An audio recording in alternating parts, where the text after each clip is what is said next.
Alrighty. Hello, everybody. Welcome in to another podcast here tonight. Podcast episode number 85. Tonight, we're going to be talking about some of the awesome racing that we had this weekend. Holy cow, we had a ton of racing this weekend, actually. NASCAR at Daytona. We had IMSA at VIR. We had the F1 was back after their summer break at the Dutch Grand Prix, as well as IndyCar at Portland. And also we had some NASCAR in Milwaukee too, and a cool story come out of that as well. So I can't wait to talk about that. We'll talk about a little bit of news here, maybe some opinions that we have on some of the stuff that has come out over the last few days. We'll go over some point standings, specifically with the Cup Series cut line. Now that we have a new winner that we'll talk about here tonight, and then also the IndyCar Championship has changed a little bit here, and I believe Power still as putting up a fight, and then also Lando Norris winning this weekend at the Dutch Grand Prix. We'll talk about how the points stack up in F1 with constructors and drivers, and then we'll preview all of the races this weekend as well as our fantasy picks as well. So, first off, let's get into the first bit of news, though, right, Tom? SVG to Trackhouse in 2025. Goodbye, Zane. Insert SVG. Yeah, that needed to happen. Zane Yes. wasn't doing nothing. Sorry. I had high hopes for him this year. Did not happen. RIP. Not really, though. But, you know, sucks to suck. Anybody? Just me? Yeah. Well, I mean, he made the biggest mistake anyway. Why would you sign with a team that already has 5 drivers but only 2 charters? That didn't make sense to me. Maybe So, it was survival of the fittest. Cream will go to the top. yeah. Rise. And then That's he's what it in like a was. least. SVG's got 3 wins in his Yeah. rookie year. Yeah. Yeah, no doubt. In a lease charter. Only thing that disappoints me though is the number.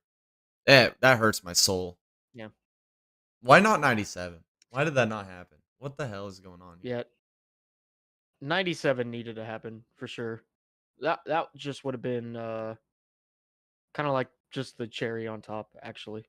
Yeah, I don't know what's significant about 88. Why'd they pick 88? Did they say anything about that, or I didn't read anything to that? Dale, yeah, man. I guess it's Dale, yeah, SVG, Dale, yeah. Oh man, what are your expectations for him in his rookie year? I don't think he's gonna make the playoffs or anything like that. But I mean, honestly, I don't think he's like. I think you said it. You don't think he's 100% ready for Cup. I don't think he is either. But at how old is he? What, 36? I mean, if he doesn't go now, I mean, he's never gonna go. He's got to just take the leap and do it. He's he's gonna win a road course race next year, Damn. whether it be Chicago or, I mean, obviously Chicago's his best bet. He had a race winning car this year. Yeah. Oh, he would have Look, won for let's not sure. deny it. Let's Yeah. not deny it. Briscoe absolutely ruined that day for him. But when we go to Sonoma or Watkins Glen, I mean, you gotta look at SVG and look at how he's going to be the competition there. He's probably going to be the standard in most road course races. I'm not going to go out and claim that he's going to win every single one. His Xfinity season this year has been pretty awesome. I just don't think he's ready for the ovals.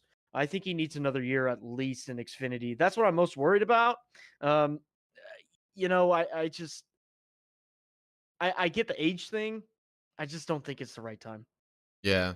Well, and the ovals are gonna suck too, especially with the just crappy cars, which we'll talk about. I Yeah, can't wait to talk about these crappy cup cars, but and then also like the short tracks and stuff. Yeah, I think that's where he's gonna struggle the most. But I mean, he's been doing all right in the super speedways. I mean, even this weekend, like at the cup race, like he yeah, was up there in the top 10. I mean, it looked like he had a chance. So his obviously his motor expired. So yeah, we'll see.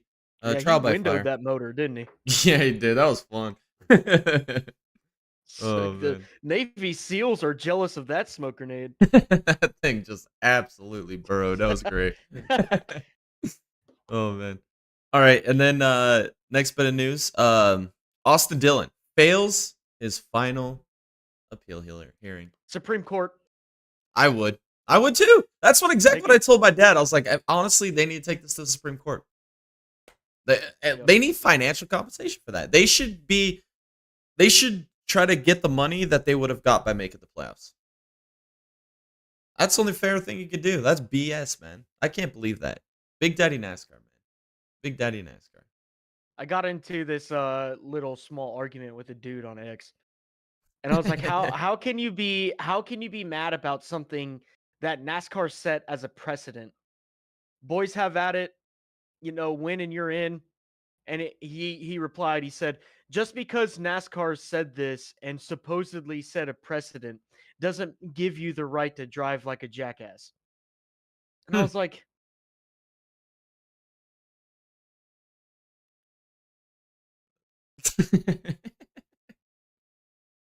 That's a pretty asinine statement.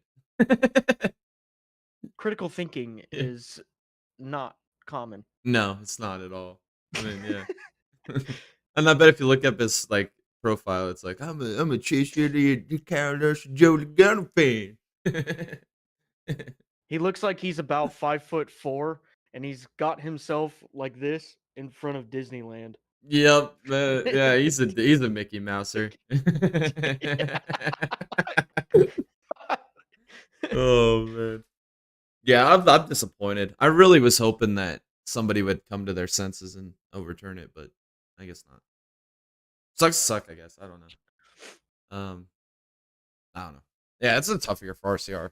This would have been a big moment for them, but um, yeah, I don't know. What's the should we take away Corey LaJoy's playoff eligibility after what he did at Daytona this weekend? We'll talk about that. But I mean, right? Like he ran out the field. Where's his playoff eligibility? Why isn't that taken away? Oh, he didn't win a race. Oh He didn't god. dump the two most hated drivers in the sport for a race win. Yeah, That's why. replicating moves that they've pulled off hundreds of times in the past. Oh, stop it. Oh man, this is great. I guess final bit of news here.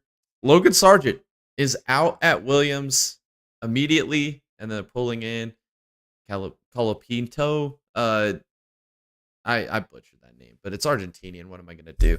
My biggest thought here, Tom. God, Williams is ballsy pulling it, getting the Argent. We've seen what's happened in the past with these Argentinians, man.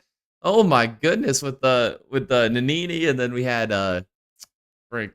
Well, it's still Who better the than hell? Prince Mahir. Yeah, yeah, true. That's, But this I dude, mean, the at best he least finished was Maldonado like. won a race. That's true. That's true.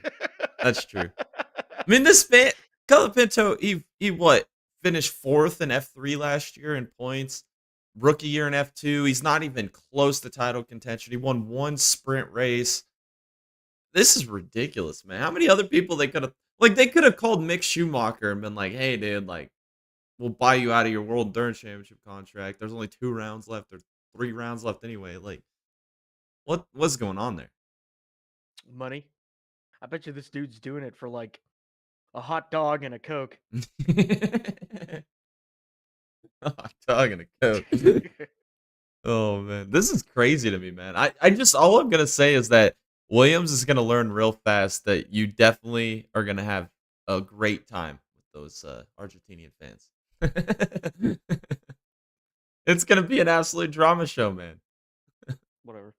Look, I think they're just buying time to save up money for Sainz's contract, and so they don't go bankrupt within the next couple of years. Yeah, I guess. Yeah, makes sense. I mean, Hot dogs are I'm pretty curious to cheap. see what Sign's gonna do there. I mean, honestly, Nothing. nothing. Yeah, Not a damn thing. I bet you he outperforms Albon by a long shot. That's that's actually like a really good matchup in the F1 world. Albon and Sainz, I believe. I mean, Albon, I believe in Albon. I think he got jokered out of Red Bull, and Mercedes even saw that and swooped in and picked him up. I think Albon is a phenomenal driver. I think Sainz is a phenomenal driver. It's going to be super interesting to see both of these drivers in an absolutely dog water car just duking it out on track every weekend next year. I am so excited to see that. It might be like Alpine last year, where Gasly and Ocon were separated by like 2 points, and they only scored like 30 something points each. Like it's gonna be just like that. It's gonna be just barely scrapping points, or they just barely beat each other in the standings. That'll be interesting. But Logan Sargent, I guess we'll see you back in the U.S. here shortly. And don't get that juju over here, bro. Stay in It's Euro, gonna man. happen, dude. I mean, Stay. we can't go back to F2. There's no way Prima's gonna pick him up, dude. There's no way. There's no What way. what's he gonna do? Go race go-karts in his backyard with Haley Deegan? Like, what's he gonna do? If I was him, I'd try Formula E or DTM. Just stay over there. Yeah, I guess. World Endurance Championship, drive a GT3 car. Nah, he'd wreck it. Or he'd go back to Formula V and just, learn the basics. Yeah, restart. Just go back to the ladder. Oh man, that's funny. So yeah, RIP. that's the news that we're gonna cover here tonight. Yeah, interesting stuff. I don't know, man. Seems like it's just a never-ending circus clown show, man. Oh, dude, that's one thing. We'll talk about it when we get to the IndyCar. Don't forget to remind me about McLaren in Portland when we get to talk about IndyCar. Oh, I'll just make a note. Oh man, let me write it down because I got some good stuff to talk about. Because we'll talk about my whole trip to Portland as well as through this podcast when we get to later. But I want to talk about some of the races this weekend because holy cow, man, did I literally this whole weekend was just racing for me. And whether I was in person watching it or on TV, like I spent the whole weekend just glued to watching racing. It was fun. It was a fun weekend. One of the funnest weekends I've had in a while. And it started off Friday before I even left on my trip to Oregon with the Xfinity Series, the Wawa 250 at Daytona. Let's talk about Austin Hill. I feel like that's the best way to start this, right? So Austin Hill qualified on the front row, ends up having radio issues. They end up making an unapproved adjustment after fixing the radios. He ends up having to go to the back of the field. It gets involved in the turn 3 lap 1 incident, dude. It was so awesome to see, man. Instant karma, dude. It was poetic justice. It was really so was. great. It really was. That doesn't even deserve an RIP, man. That's No. just like good riddance. Yeah, dude, it was so good. I was laughing so hard. I was like, "That's what you get, you yeah, dude." Oh man, I was elated when that happened. The only thing that sucks though is it took out a lot of the back marker guys back there. What was it? Was it Jeffrey Earnhardt? They got into Clement, sent him down the track, and then he washed up, and then they all kind of. Did you see Ogata though? Where did he man, come from? Dude, he came in like Good a Lord. freaking missile, dude. Slap a 15 on it. Good God. That guy was like a heat-seeking missile, Big Willie moment. Yeah. He just full on like he was training for his next ARCA race is what he was doing. That was insane. We'll talk about 15, man. Slap a 15 on it. Gustine was involved in it too, man. That 15 car is haunted by Haley Deegan's ghost, man. Like, he didn't stand a chance. That's what Ogata hit. That's the car Ogata hit. He just ran right into freaking Gustine. I mean, his car was destroyed before he even didn't even complete a lap.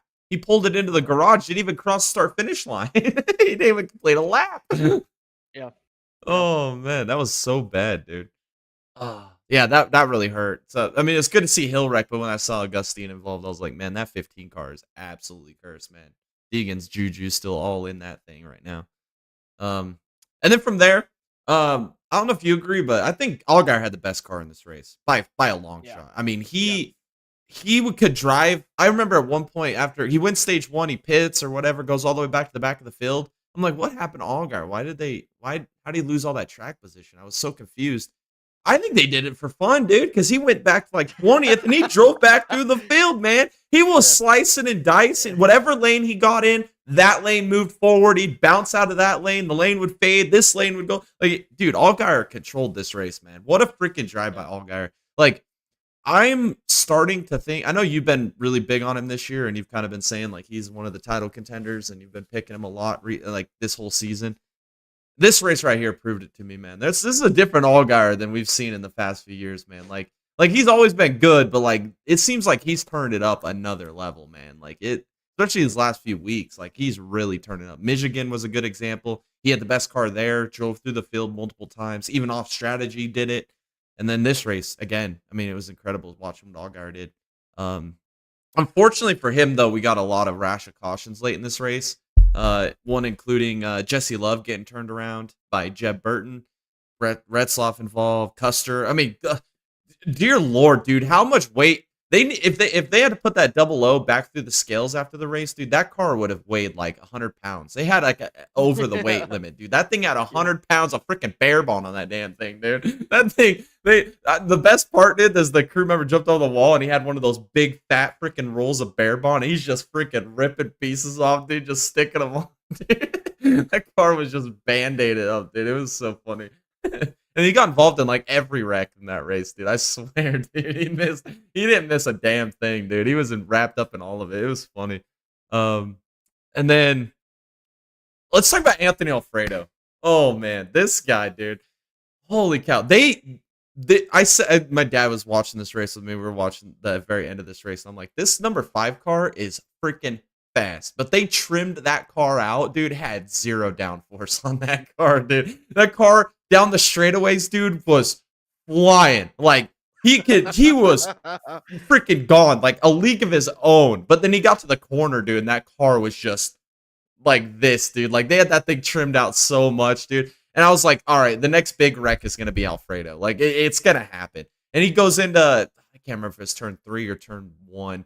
He goes into the corner, dude, dead sideways. He's squirrely and he just loses it, man, right in front of the I field. think I think Oh didn't man. Jeb touch him though No, on the maybe inside? after the fact, but he was already he was already wrecked. I mean, he was Yeah, he was. wrecked I mean, he without was getting loose touched. all Yeah, race, but yeah. I'd have to go back and look at it again. I'm just going off of basically pure memory, but yeah, he went around and collected a bunch of different people. I mean, Weatherman was involved, Clements, SVG, a bunch of other SVG. guys. Yeah, got wrapped up in that one. But man, I was like, dude, that dude needs some dude wipes after this race. Dude. Good thing that's a sponsor, man. That car was so. I've never seen. When was the last time you've seen a car at Daytona that trimmed out, man? Like that car was so I trimmed remember out, dude. 2016, the number 77 car or 78 or well, it was a BJ McLeod car when he almost set the fastest time around Oh, Talladega Reed qualifying. Sorensen. Reed Yeah, premium. It Sorensen, was yeah, premium motorsports. Yeah, premium, yes, yeah, yes, yes. dude. That car That was trimmed out that like a car, mofo, dude. I've never Oh, seen anything like that dude. again. But the 5 car was close. Yeah, that was, dude. It was crazy, dude. I was in shock. I was like, dude, if the only way he's gonna win this race, dude, is if like they wreck and Dude, somehow he survives because he we wasn't were gonna win we it. were we were in your apartment Yeah, watching what? this happening. And with our jaws on the ground, like in I shock. mine was freaking blown, dude. I was like, dude, are we watching the same thing right now? What is going on? Dude, he set pull time by like in the first round of qualifying by like 2 seconds on second Yeah, place. Like we're it's just in insane. shock, dude. Yeah. But yeah, I think you're right. I think that's the last time we've ever seen a car that trimmed down on a super speedway, man. It was crazy. I was like, dude, this car is insane. But yeah, it just I mean, it was a matter of time. Like that car was out of control. Like I don't know how he hung on to it for as long as he did. And then we get an overtime finish. The Toyotas kind of linked up on the restart. Trix got a really good restart, got the lead. Allmendinger and Kligerman had been working together pretty much all day. Kligerman got a massive run coming into turn 1 on the final lap, goes to the inside, and then Allmendinger misjudged it and gets turned off the nose of him. Cautions out, Trix wins. Um, I don't know. I My thing is like it should have been a caution, but they waited way too long to call the caution. Like look at last week with Truex, right, at Michigan. Touches the wall, the caution's out immediately. This Allmendinger's like freaking sideways down the apron. I'm like, okay, no caution there. He should be able to save it. But when he came back up the track, I'm like, they should have thrown that caution immediately, dude. Like, he could have literally got freaking killed, man. That was a violent turn of up the track, but I don't know. I hate to see races under yellow like that, especially at super speedways, especially when the wreck's like in turn 2 or off of turn 2. I don't know. What's your It was thought on it? going into turn 1. Yeah. My thought is keep it green. Yeah, You can't convince me NASCAR cares about safety. that's Can't true. convince me. That's true. Can't convince me. I'm sorry, you can't. You can, yeah, I mean, maybe I'm just. Uh, well, I know I'm one of the few, but you just can't convince me NASCAR cares. So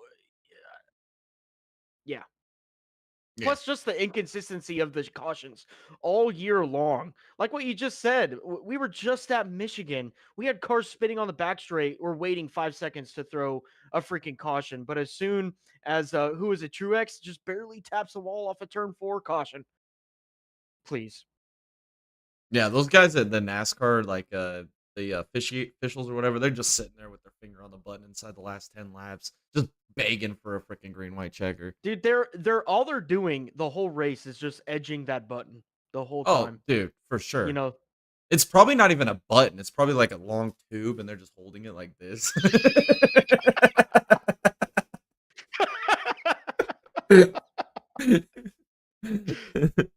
It's made out of lifelike material. Yeah, lifelike material. No silicone needed.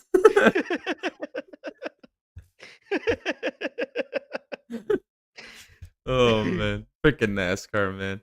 Oh man, but yeah. So yeah, Truex wins. I was happy for Truex to win, man. I think out of the guys that were up in the front of the field, I think at the end of the race, all the best guys kind of cycled the front. We saw Truex up there, Chandler was up there, uh, Allgaier, Parker Kligerman, Allmendinger, Truex. I think those were about your 6 best cars we saw all day, and they all were battling for the win. So I mean, granted that one of the best 6 cars won that race, so it doesn't really bother me too bad that through the yellow. And it was cool to see Truex win. I mean, this was like a 6th start this year, and he's got 2 wins. It's pretty good. I'd like to see what he can do next year. I doubt he'll be back at Gibbs. So, good one for Truex. I was excited to see that. I think that's kind of the trend of the weekend, though. We had a lot of surprise winners.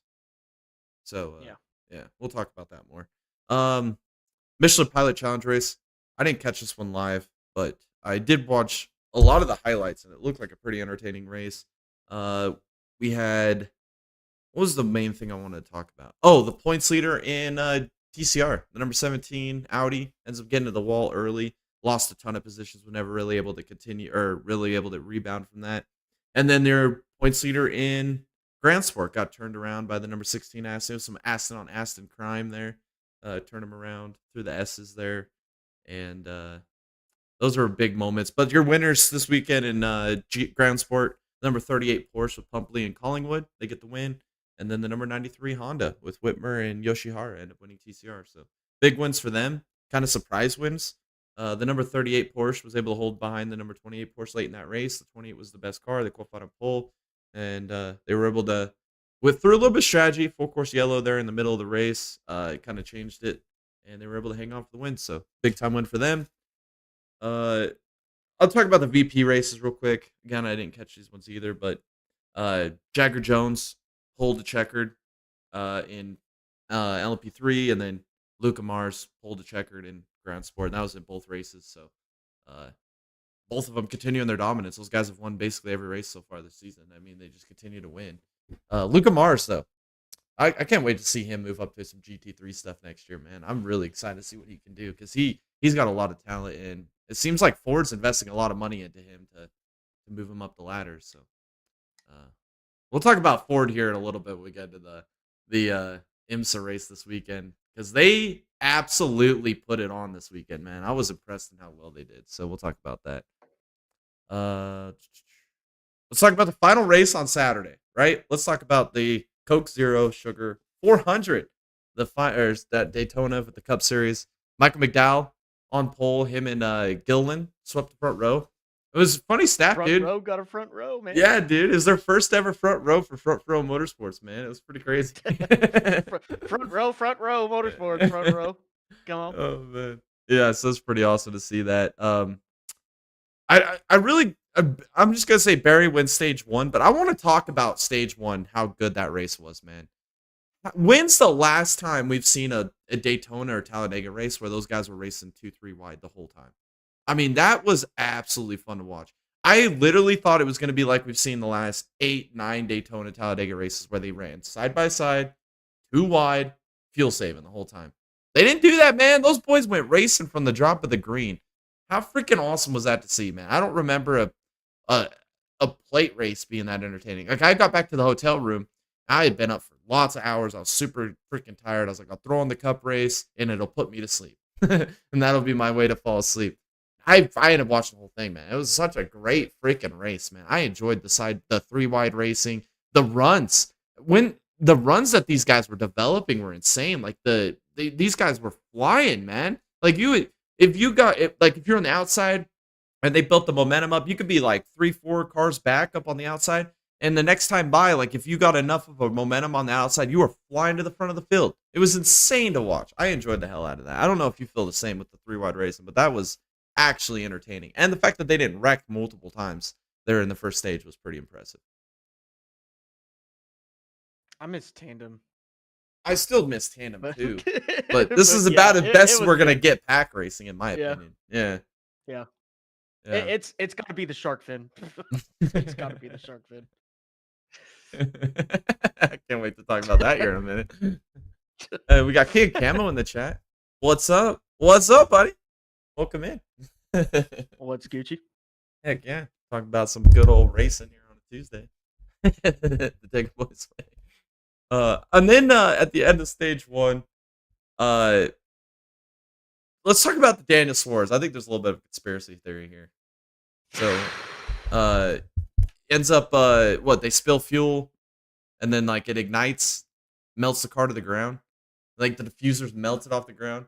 I guess maybe I better throw this on if I'm gonna say something here, because this might get me banned on YouTube or something. But I think It's okay, we're already banned. Yeah, that's true. I'm gonna say right now, I watched the video footage back, and I think that Denny Hamlin had an aerosol can out the window of that race car. Well, I don't think we know. need I an thought you were gonna open say something investigation. about, the NASCAR taking in the likes of FIA and Spanish drivers. Yeah, no, yeah, that yeah, well that yeah. See that? Actually, I didn't even think about that one. That would have been a better one. Yeah. No, I'm convinced. Denny Hamlin, the way that ignited, like Denny Hamlin gets into the box and then it just like how did that happen? Like, did Denny Hamlin like create a spark or something? Like, and it just like shot flame towards Suarez? Like, that was the weirdest thing. Yeah, dude, they're using the brakes so much at Daytona. When they come into the pits, their rotors are glowing, and all the brake dusts are coming off of it, and that's what caught the fire. Can't be the lug nuts. We don't have 5 lugs no more. Yeah, we don't have 5 lugs. It's yeah. Exactly what it was. What it looked like to me, like I said, dude, it looked like an aerosol can. He had a freaking like if you ever take a lighter with an aerosol can, that's what it looked like, dude. He had an aerosol can and a lighter. He was trying to line up Suarez's car right there. We need to take away his playoff eligibility. Yeah, we need to put him on the what's that? Diverse inclusivity. Training. Yeah. Sensitivity training. Fire's bad. Yeah. Yeah, fire's bad. Yeah. I haven't seen that happen in a long time, where a car just caught fire on pit lane off of some gas like that. That was crazy. We haven't seen it since they switched over the lug nuts. Yeah. I don't think. Yeah. No, we haven't. It's crazy. Yeah. Yeah. So it melted that car to the ground. His race was done. Yeah. Look, if you're an iRacing fan, you can go onto Trading Paints right now. I know a guy, Noah Blackwell. You guys probably know him too if you're around this channel. Noah Blackwell made the charcoal version of that car for iRacing. So you can go and download it and race it. That's freaking awesome, dude. It's pretty cool. Oh man. That's awesome. And then we get in stage 2 our first caution on lap 60. And guess who it was? It was our buddy, the LaJoy Dozer model number 7. Holy cow, dude. Did he just absolutely bulldoze the field, man. It takes out like half the field. I mean, I can sit here and name all the people involved, but it'd be easier to name the people that weren't involved in there. He's terrible, man. Why? Why doesn't they do what Williams did and just fire him like they did Logan Sargent halfway through the year? Like, he's not coming back next year. They got no obligations or ties. Like, get rid of him. Throw Nick Sanchez or Raja Caruth in the car for the rest of the year, or do something. It's because McDonald's scared. That's why. Yeah. Instead of wrecking cars, they'll be wrecking the ice cream machine. Yeah, can't have that. The ice cream machine. They can't have that reputation go on much longer. The quality services. McDonald's like, gonna go down. Chill out, guys. Just keep them for a little bit longer. Yeah, put it through the training. Oh man, that was embarrassing, man. I can't believe he did that. Took out I mean, plenty of the quality cars. Poor Chastain, man. Poor Chastain, dude. He can't catch a break. Cannot catch a break. He was back of the field. I mean, he did come back to finish P12, which out of all that happened in this race, I mean, what a freaking job he did to do that. Now he has to win, though. I mean, it's over. He's gotta win. Yeah. We'll talk about that later. I got some stuff to say, but what did I say last week on the podcast? Kyle Busch was gonna win this weekend. I said it. God. I said it. I manifested into the air, man. Oh, because you freaking said it, Jay. I did. And guess who just kept working his way up through the field all day long, dude? Oh, KFB, man. Looking like KFB, the old dude, driving through the field, kept working his way up a little further, showing the pace, showing the car, showing the will to win, man. It was fun to watch. KFB made this race for me, man. What a freaking job he did this race. Stage 2 kind of ended like stage 1, a lot of 3-wide race and good runs and everything like that. Logano wins. We'll get that out of the way. And then we get a long green flag run. And it looks like we're going to get into a point where we're going to have green flag pit stops in the final 15, 20 laps of the race. And I was excited. I was super excited. I wanted to see how that race is going to play out with the the pit stops during green. Well, guess who your next culprit was? Freaking Larson, man. This dude ran into everybody in this race, man. He was an absolute freaking bulldozer, dude. How many times did they zoom into Larson? He was bouncing off of somebody, pushing somebody up the track, knocking them down under the apron, spinning them out. Like, freaking Larson was a menace in this race, man. Yeah, I mean, Larson, there needs to be a public bolo out for him, because all the women in America on Mondays need to go to Dollar General and buy a pregnancy test after everything he hit on Sunday night. Good God. Oh, man. He hit all but the jet dryer. I mean, that's it. Yeah, well, you don't be so sure there, Jay. Just you might have hit it after the race, but just didn't catch it on film. Yeah. Yeah. The best driver in the world, ladies and gentlemen. Yeah, dude. The best driver in the world. And you know what's funny? Ever since he said that, he's been an absolute clown ever since. Like, he's got his head way too big, man. It's ridiculous. I was like, Larson, just calm the hell down, man. You're going to kill somebody. It was crazy. He's been on this downward spiral since Bristol, man. He really has been. Yeah. It's almost just embarrassing. It is, dude. It is. You know? I would be embarrassed if I was him. Like, I don't know how he takes pride in what he does every day when he just can say stuff that he says and then do stuff he does on track. I don't get it, man. Freaking Larson. I don't either. That was annoying. Watching Larson, yeah, he ends up dumping Nemechek, and that ends the fuel strategies that we were gonna see. So we get back into we all pit. We're going back into racing again. And then let's talk about Michael McDowell. What was it? I don't really put a lot of blame on Cindric. It was just the end of the race. Lots of heavy pushing. McDowell was making kind of a late block, or he was trying to make a move, and he kind of maybe misjudged a little bit. Cindric kind of got into it. Yeah, it was a racing deal, right? In my opinion. It's super speedway racing, man. It's going to happen. But this is where it gets good. Let's fill in the blanks here for this whole storyline. Let's build it up here. So last week, our good buddy there in the freaking 7 car, old LaJoy Dozer, he ends up flipping down the back straightaway at Michigan. So what does NASCAR do this week? They end up adding that shark fin that Tom just mentioned earlier in this podcast to keep these cars on the ground, right? So McDowell goes sideways. He catches airborne. Car picks up off the ground. Logano hits him, whatever. Tags a bunch of other cars. The whole top side off of Bowman's car. Dude, Bowman was like that close to getting through it, dude. That was so freaking crazy. Yeah. But yeah, he goes airborne, and the car sits back on the ground. So what does NASCAR and NBC coverage do out of their great wisdom, man? They start bragging. Look, this shark fin is the greatest thing since sliced bread, man. It kept the car on the ground. It don't get no better than that. Look, freaking Letarte. Gee, the technology and the improvements we're making in NASCAR is just the best thing ever. This car stayed on the ground, did what it was supposed to. Then, 10 minutes later, oh boy. Oh, Josh Berry goes sideways. Not as violent of a wreck as I thought McDowell's was. It looked like a lazy spin. Car catches air, goes upside down. Blows over. Oh my God. That's exactly what they were trying to go against. They were going faster at Michigan, and it was less violent than that without that piece. Jesus, man. Just like the technology. And then the best part, as in like every great like story ends, right? Letarte, the NBC booth went silent. Like after this wreck happened, they didn't say a damn word for like 2 minutes, dude. It's like crickets in the booth. And then all of a sudden, Letarte pipes up.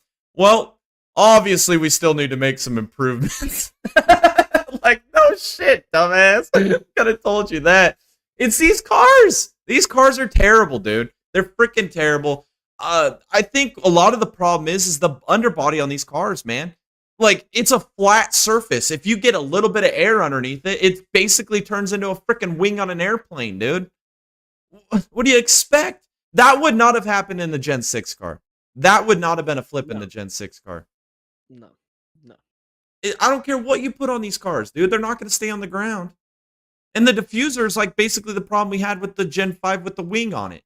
It creates a lot of good downforce one way, but the other way it creates lift. Like, what are we doing? It doesn't make any sense. And then they got that little flap that falls down that's supposed to deflect the air from getting underneath the car. Like, it doesn't do damn thing, dude. These cars are terrible. These cars are junk, dude. That's what we call liberal progression. You never learn from your past mistakes. Just reinvent the wheel and put it on a different part of the car. Oh, fucking clown show is what it is. It's terrible. I think you said it best. I think last year maybe, where you said the sooner we retire this car, the better off NASCAR is in the long-term future. I mean, I'm with you, dude. Like, this car needs to be retired. It's so garbage. It's terrible. I sincerely hope this car does not last more than 5 years. It can't. It can't. It can't. It's going to kill somebody. Drivers off of it. You keep having blowovers with it. You keep having flips. I mean, it's like violent wrecks. Probably one of the worst cars since like 80s gen. Yeah, it's terrible. It's freaking terrible. We had a steady progression of like safer and better built cars since the 80s. And then liberal progression took over and just absolutely took a freaking elephant turd and put it on a metal car. And this is terrible. It's so bad. I'm pretty sure an elephant turd has better aerodynamics than this car. I agree, dude. It's so bad. And like, what was the big thing? Like the old Gen or the Gen 6 car, like the big thing that they could tote up was what that car was good at was short track and road racing.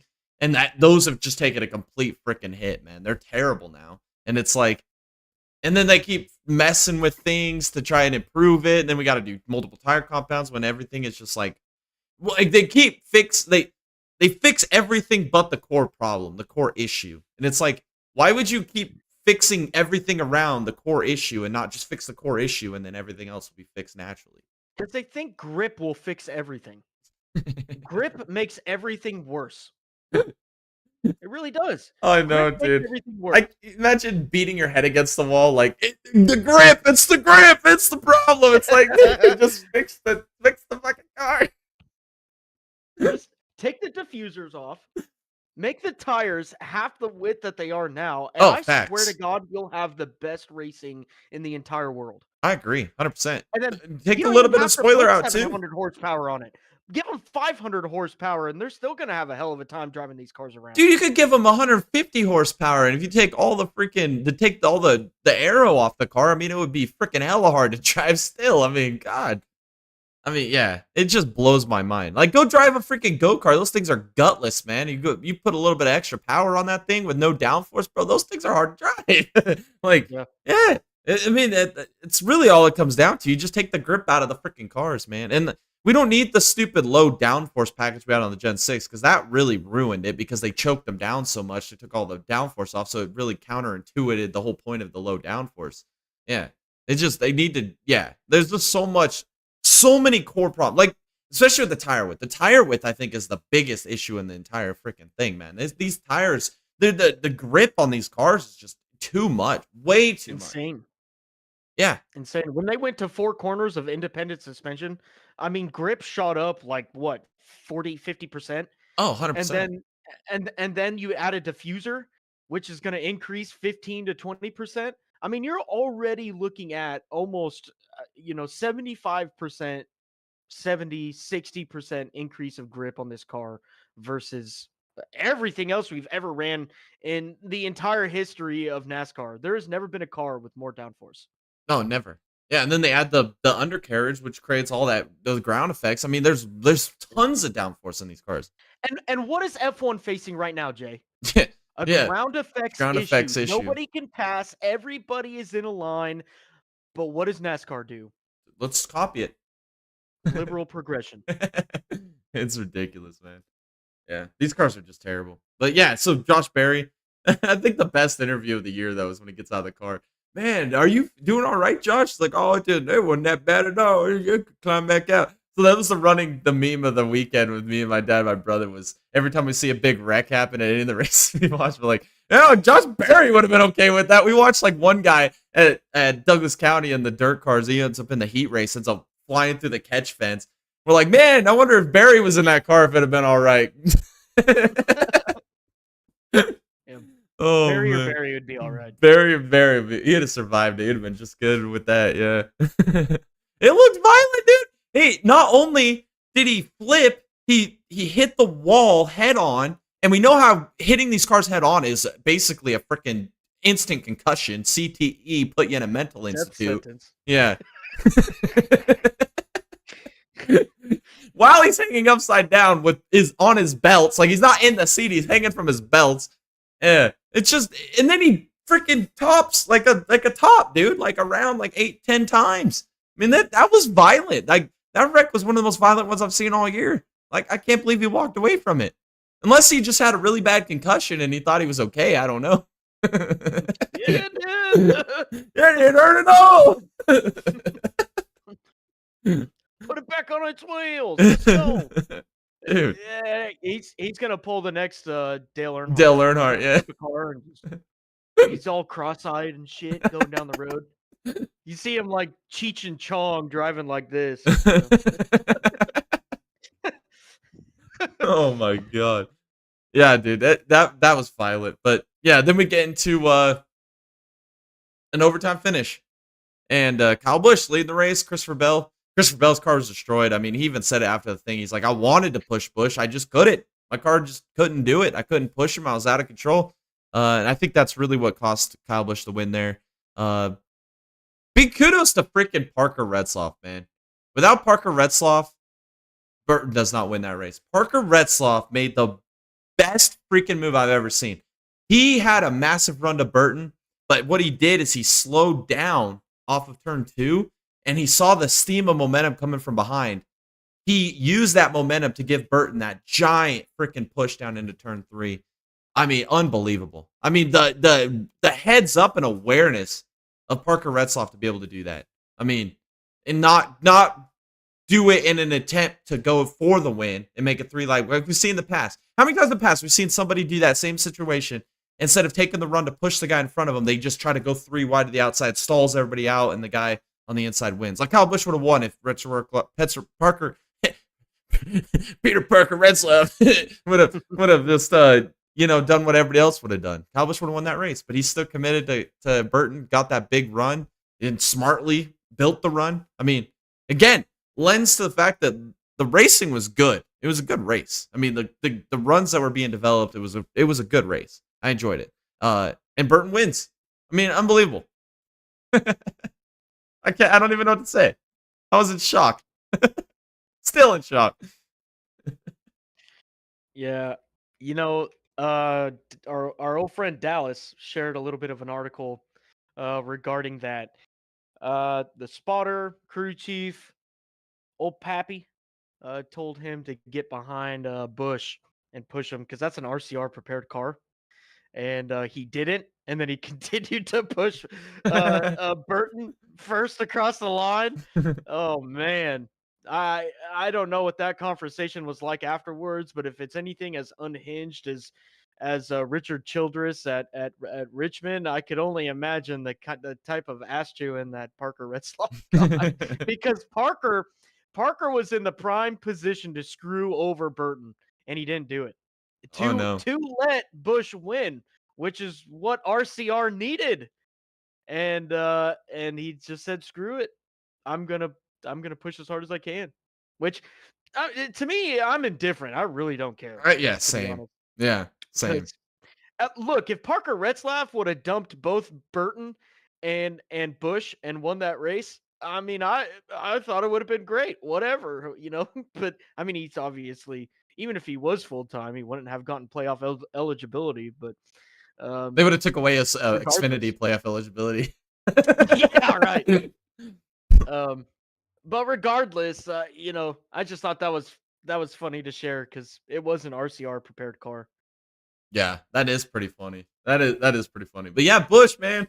Oh, dude, I thought I was gonna look like a freaking genius. I came on here last week. I think I said like a prayer to the racing gods, and I manifested in the air, and I got all Well, I mean, emotional they and kind of animated. delivered. A Oh, P2 is a he P2. survived everything. I mean, Kyle He Bush did. was in frame of every wreck and never got involved in any of them. Like, I was like, there's a freaking guardian angel watching over Kyle Busch in this race. Like, they want the racing gods are trying to make this happen tonight, and it just that close, that close, man.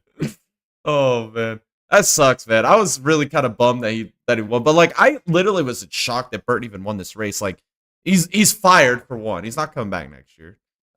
Two, his dad's in the booth calling him to victory, which was I think is pretty cool, man. Like when there's stuff like that happens, like you gotta think that's pretty freaking cool. Like That's that, pretty dope. yeah. And then number three is Wood Brothers' 100th win. Like Yeah.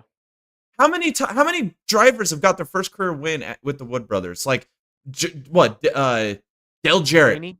first career win. Elliott Sadler, Ryan Blaney, Trevor Bayne, Harrison Burton. Those are the last five I could think of. Like Yeah, that's it. it's crazy. Like Yeah. it's insane. What a storyline, though. Like, I mean, granted, he made the playoffs. Should he be in the playoffs? No, no. But he's in it now, I guess. I mean, Winning, you're in. Works here. yeah, it's so funny, dude. But what are you gonna do, man? What are you gonna do? I mean, it's the system we're in, and I don't know.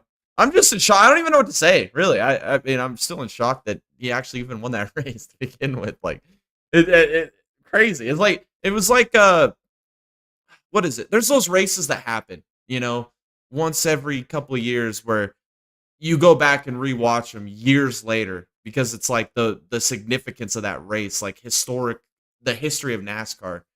This is one of those. Like this storybook telling. Like you couldn't have scripted it. Like if the NASCAR scriptwriters with what they script all these races, right?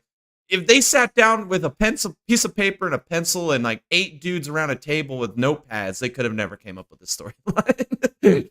Like, and the way he won it too, like I think Burton's car was the only car without any significant damage in the entire race. I mean, it's insane. I can't believe it. Like I can't believe it. And then the leak that you posted on Discord is gonna be in the slap of 15 on. Oh, talk about a career ender, man. Oh man, that's crazy. I mean, I'm trying to think. Who's the last driver to win a race and get fired? Custer? No, because he got fired 2 seasons after. Yeah, it's true. I'm trying to think. Who's the last guy to win a race and get fired? It's probably like Jimmy Spencer or something. Well, That I dude's such guess. a loser. Yeah. Well, I guess he didn't get fired after winning the race. He got fired then. Lost his race, or I don't know. But weird. Storybook telling. Like he'll probably never be in the Cup Series again, never win another race, but we'll always look back at the 100th win of the Wood Brothers, and it'll be Harrison Burton winning at Daytona. That's crazy. uh, is there anything else you want to add to the Cup race? I mean, that's just No, not really. everything we talked about. I mean, I guess we could talk about the point standings next. So obviously with the Burton winning, it moves the cut line down. Truex 58 points up. I think he's pretty much going to be okay on points unless something crazy happens at Darlington, which isn't out of the realm of possibility with what's been happening, how many points he's bled the last few weeks. But Gibbs 39 up. I feel like if he just gets some stage points early, I think he'll be fine. Buscher's 21 up over Bubba, and then Chastain is 27 back. New winner, that would move Gibbs down. So if I'm Buscher, I'm racing Gibbs in points in case we get a new winner. I think if you're Gibbs, Which you're is, racing Buscher. golly, that's a big gap, though. I mean, that's 18 points between 18 the points. two. Yeah, dude, that's a big gap. That's I mean, only two Buscher's gonna be stages, though. Buscher's gonna be fast at Darlington. Yeah, I agree. Darlington. Yeah. Chastain's gonna be fast. I agree. Logano's gonna be fast. I mean, Byron can be fast. Which, regardless, I mean, they've got to win. But what I'm trying to say here is that I think it's gonna be hard for a new winner. Yeah. For Darlington, because I mean, unless it's one of these guys on the cut line, I think that. I still, man, it's just their season just not has gone their way. I mean, any of these guys, Gibbs, Buscher, Chastain, Wallace. I mean, what do they all have in common? They all started the season hot and have faded throughout the summer months. Well, not Chastain. Chastain was the points leader at one point this season. Okay, yeah, okay. Yes. Yeah. All right. I get it. Well, all right, let's yeah, never mind. I'm just going to shut up. Just go ahead. But yeah, no, it didn't last long. But I see what you mean. Yeah, his season's just been terrible, but yeah. It'll be interesting to see who makes it. I think Truex will lock. I think Gibbs will be in. I mean, Gibbs just has to get stage points in the first stage. I think he'll be fine. And then it's just a matter of new winner or can Buscher hang on to that gap? That's really all I think it's going to come down to. But that's the point standings as they stand. Let's talk about F1. What is there to talk about? Yeah, not much to talk about. Yeah, there isn't much at all. McLaren was fast. The lead in turn 1. Yeah, freaking Lando qualifies on pole, loses the lead turn 1. I was like, well, that means Max is gonna win. And Max opened about a 2-second gap, got out of DRS range, looked like he's doing all right, and then Norris eventually got to him, opened up about a 12-second lead. But how embarrassing, man. Lando Norris has got to be the worst restarter in F1 history, man. That dude cannot go. Motorsports history, man. Dude, he's terrible. Motorsport history. How many races this year does he qualify pole or second, and he falls 4 or 5 spots on the grid every time? Every race. I think there is a statistic out there. I think on the opening lap, on the opening corner this year, he has lost 21 positions. It's insane. That's like the next person is Pierre Gasly with -8. Yeah, or something like that. It's insane. How do you have the best car and you can't even? He needs to get in. He needs to go do some drag racing this offseason. Like he needs to go learn something, dude. Like put him in a funny car or something and let him practice or something, dude. Jeez. I think he needs to be on the same program as old Logan Sargent. Logan Sargent. Yeah, just go right back through the ranks. You need some time, buddy. Yeah, no doubt, man. How embarrassing is that, dude? But yeah, he did end up going on to win the race, opened up a massive gap. How about Charles Leclerc, though? Charles Leclerc ran, I don't know, about 4th, 5th all day, kind of kept working through strategy and ended up working his way up to a podium. So that was something that I think that they needed. Ferrari needed a result like that. They have been absolutely getting left behind. But then again, what have we said all year long? Ferrari's freaking development program is the most bass-ackwards development team in the entire history of Formula One. They start good. Middle of the year, they're a freaking dumpster. They take themselves right out of anything relevant for championship points. And then at the end of the year, they turn up. And it looks like that's what's happening again. What the hell? Yeah, they're terrible. It's terrible, man. Yeah, and he did a good job. He held off Piastri for most of that race. And Piastri, I felt like, was faster. He had the pace. Leclerc did. It was impressive.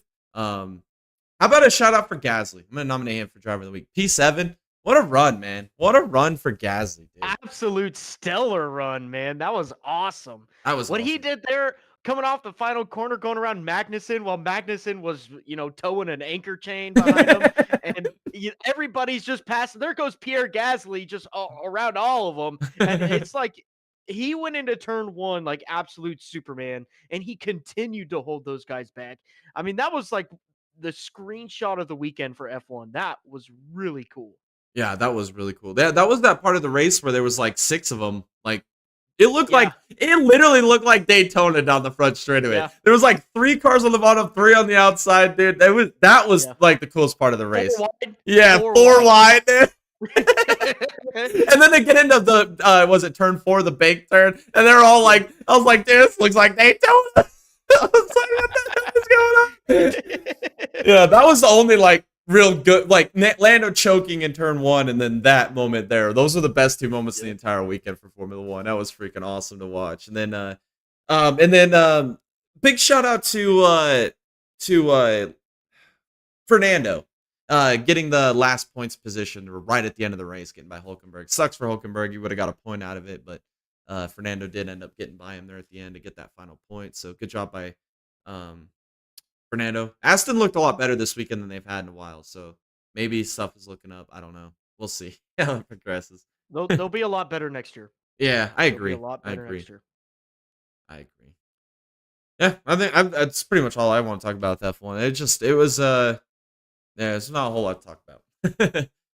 Point standings in Formula 1 after this weekend. Lando is now 70 points behind Verstappen for the World Championship, and then in constructors, Red Bull is up 30 points over McLaren, 64 over Ferrari. So constructors are still a fight for constructors. So we'll see how that plays out. I think I picked what my bold prediction was. Ferrari was going to win constructors title.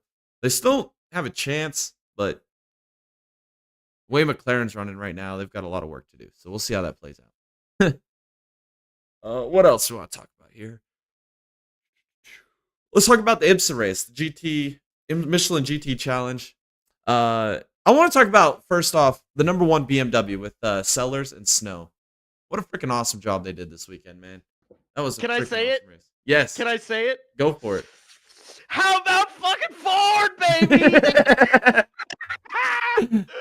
I've been waiting a whole freaking day to say that. Oh my god, they did it! They ran did it. top 5 all day.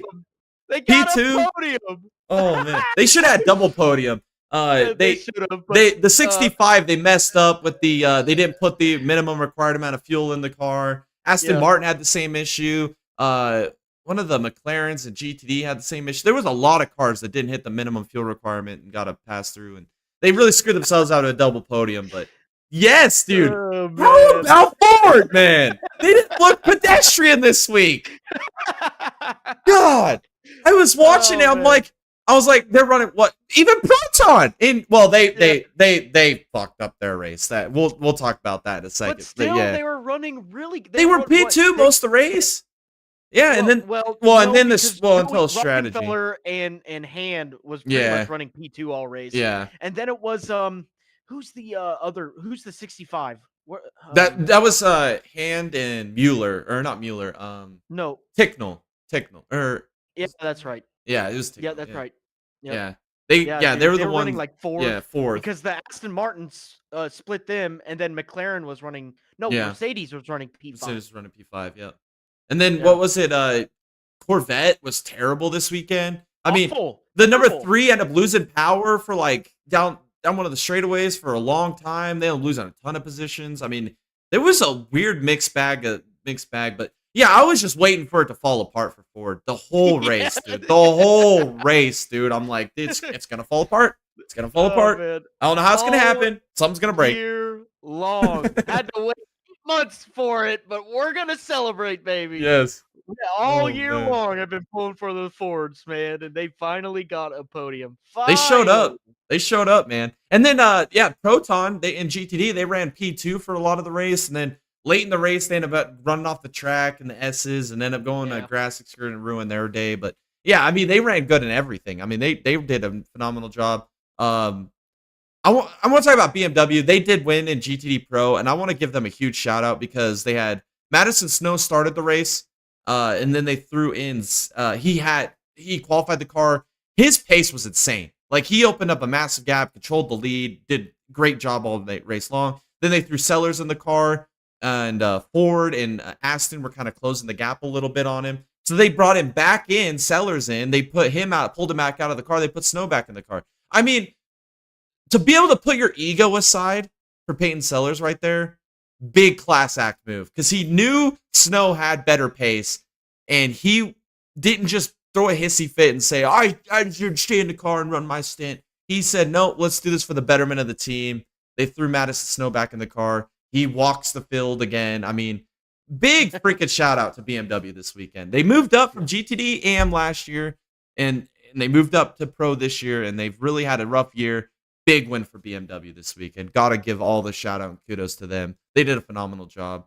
The one thing that I'm going to nominate Lawrence Heinrich as Bonehead Move of the Week, because what was it? The 14 Lexus on cold tires comes off a pit road. Didn't have the tires weren't warm enough yet. It's kind of in the way. The 77 AO Porsche decided, you know what? This is my moment. Heinrich's like, this is my moment to get by Hawksworth right here. He full send, dude. Like, missed his braking zone, drove in way too deep, dumps the Vassie Sullivan 14 around. I mean, just stupid, man. Just stupid. That's not how you win championships. I mean, that's not how I mean, I don't know. That was just a bad look for me. Like, I like the Rexy team. I mean, if any team's gonna win the championship over Vassie, like cool story with them, but that was just stupid. I did not like that. Left a bad taste in my mouth. And then what else? Yeah, obviously all the fuel penalties, the minimum fuel penalties we saw in this race. The McLaren fell apart, like the doors hanging open. That was funny, man. The Inception McLaren, dude. The right side door is up, unhinged, hanging. Of course, it's Inception. It was terrible, dude. They've been a clown show this whole year, dude. They've been so awful, man. It's been terrible. But yeah, the best part about it though, to close the door, he was like heavy braking, dude. He was like brake checking, trying to get the door to close. I was like, I'm surprised I didn't give him a penalty for just like driving like an idiot trying to get the door closed, dude. It was freaking hilarious. Yeah. And then the other Inception, the 70 in GTD Pro or AM, ends up having engine issues late in that race with full course yellow. Grenades that son of a gun too. How many of those did we see this Lord. weekend? I mean, SVG grenades and then Inception grenades. I mean, we had a lot of interesting stuff this weekend, man. Oh man. And then in GTD AM, Grenier and Cook end up winning in the Mercedes number 32 in GTD. They did a good job. Poor Parker Thompson at the end of that race, and the Vassar Sullivan had a rough one, man. Yeah, they end up going off track, end up having damage on the final lap. That stinks. Took them out of a pretty decent finish. So overall, good race. The points championship battles kind of tightening up in a lot of these series too, especially with a lot of the stuff we saw this weekend. So it's gonna be exciting when we get towards the final stretch down into Petite. See who claims all these titles. I mean, that's the best part about sports car racing, man. The championships never seem to be over, dude, until it's literally the checkered flag at Petite. Dude. I mean, what did we see last year? Insane battle with GTP. Yeah, insane. It was insane, and even in LMP2 as well. 4 cars. Yeah, LMP2 as well. Yeah. I mean, we had 4 cars in the championship hunt with like 30 minutes left in the race, in the final race. I mean, and it wasn't over till the end because there was still an outside chance BMW could have stole the title. Like, it was crazy, dude. Like, IMSA, sports car racing is just freaking awesome, man. You just never know what you're going to see. And I'm excited to see as we get down the stretch. We got Indianapolis coming up. That's going to be a good race. Pilot Challenge can do a 4-hour race there. Then obviously 6 hours for IMSA. That's going to be good. And then also we got PT. And then I believe there's one more I'm missing somewhere. I'm trying to think. Mid-Ohio? Have they run? No, they've done Mid-Ohio. I'm not sure. I'd have to look at the schedule again. I know there's 3 more races left, so it'll be interesting down the stretch. Indy. Indy, Petite. Oh, did you say that? Sorry. Yeah, I feel like I'm missing one more, though. It. I don't know. Anyway, 3 more races to go. We're going to see how this championship battles continue down the stretch. ARCA, I don't want to spend much time on it. At Milwaukee, Swalich on pole. Swalich wins. Dominant performance. Zilich did put up a fight there towards the end. Just didn't have enough. Swalich was just that much better. Car was that much better. So Good job for Yeah. Swalwich. Yeah, clarify that. Yeah. Okay. Yeah, exactly. And then in the trucks race, Majeski was on pole. Eckes controlled pretty much the first half of that race, went stage 1 and 2. And then in stage 3, Lane Riggs turned up, man. He turned Wow. up like a Chad, man. He got by both of those guys. 53 to go, set off in the sunset. And the whole time I'm like, please, no freaking caution, man. No caution. Like I said, dude, NASCAR sitting there with that tube. It's not even a button, waiting to throw that yellow in the last 10 laps. I was like, they're going to screw Riggs. What really made me mad about that, though, Tom, watching the live broadcast, right after he crossed the checkered flag, they ended the broadcast. We got Yeah, no we interviews, no burnouts, nothing, dude. They ended the broadcast. And it wasn't like the race went over the scheduled time limit because there was no cautions. There was like 2 cautions in the whole race, and they were stage cautions. Like, what the hell, man? Why'd they cut the Lane broadcast? Riggs won. That's Yeah, why. so annoying, man. That really frustrated me because like Lane Riggs has been really close to winning a race this year. He's been the best non-playoff driver in the Truck Series this year. Finally gets it done.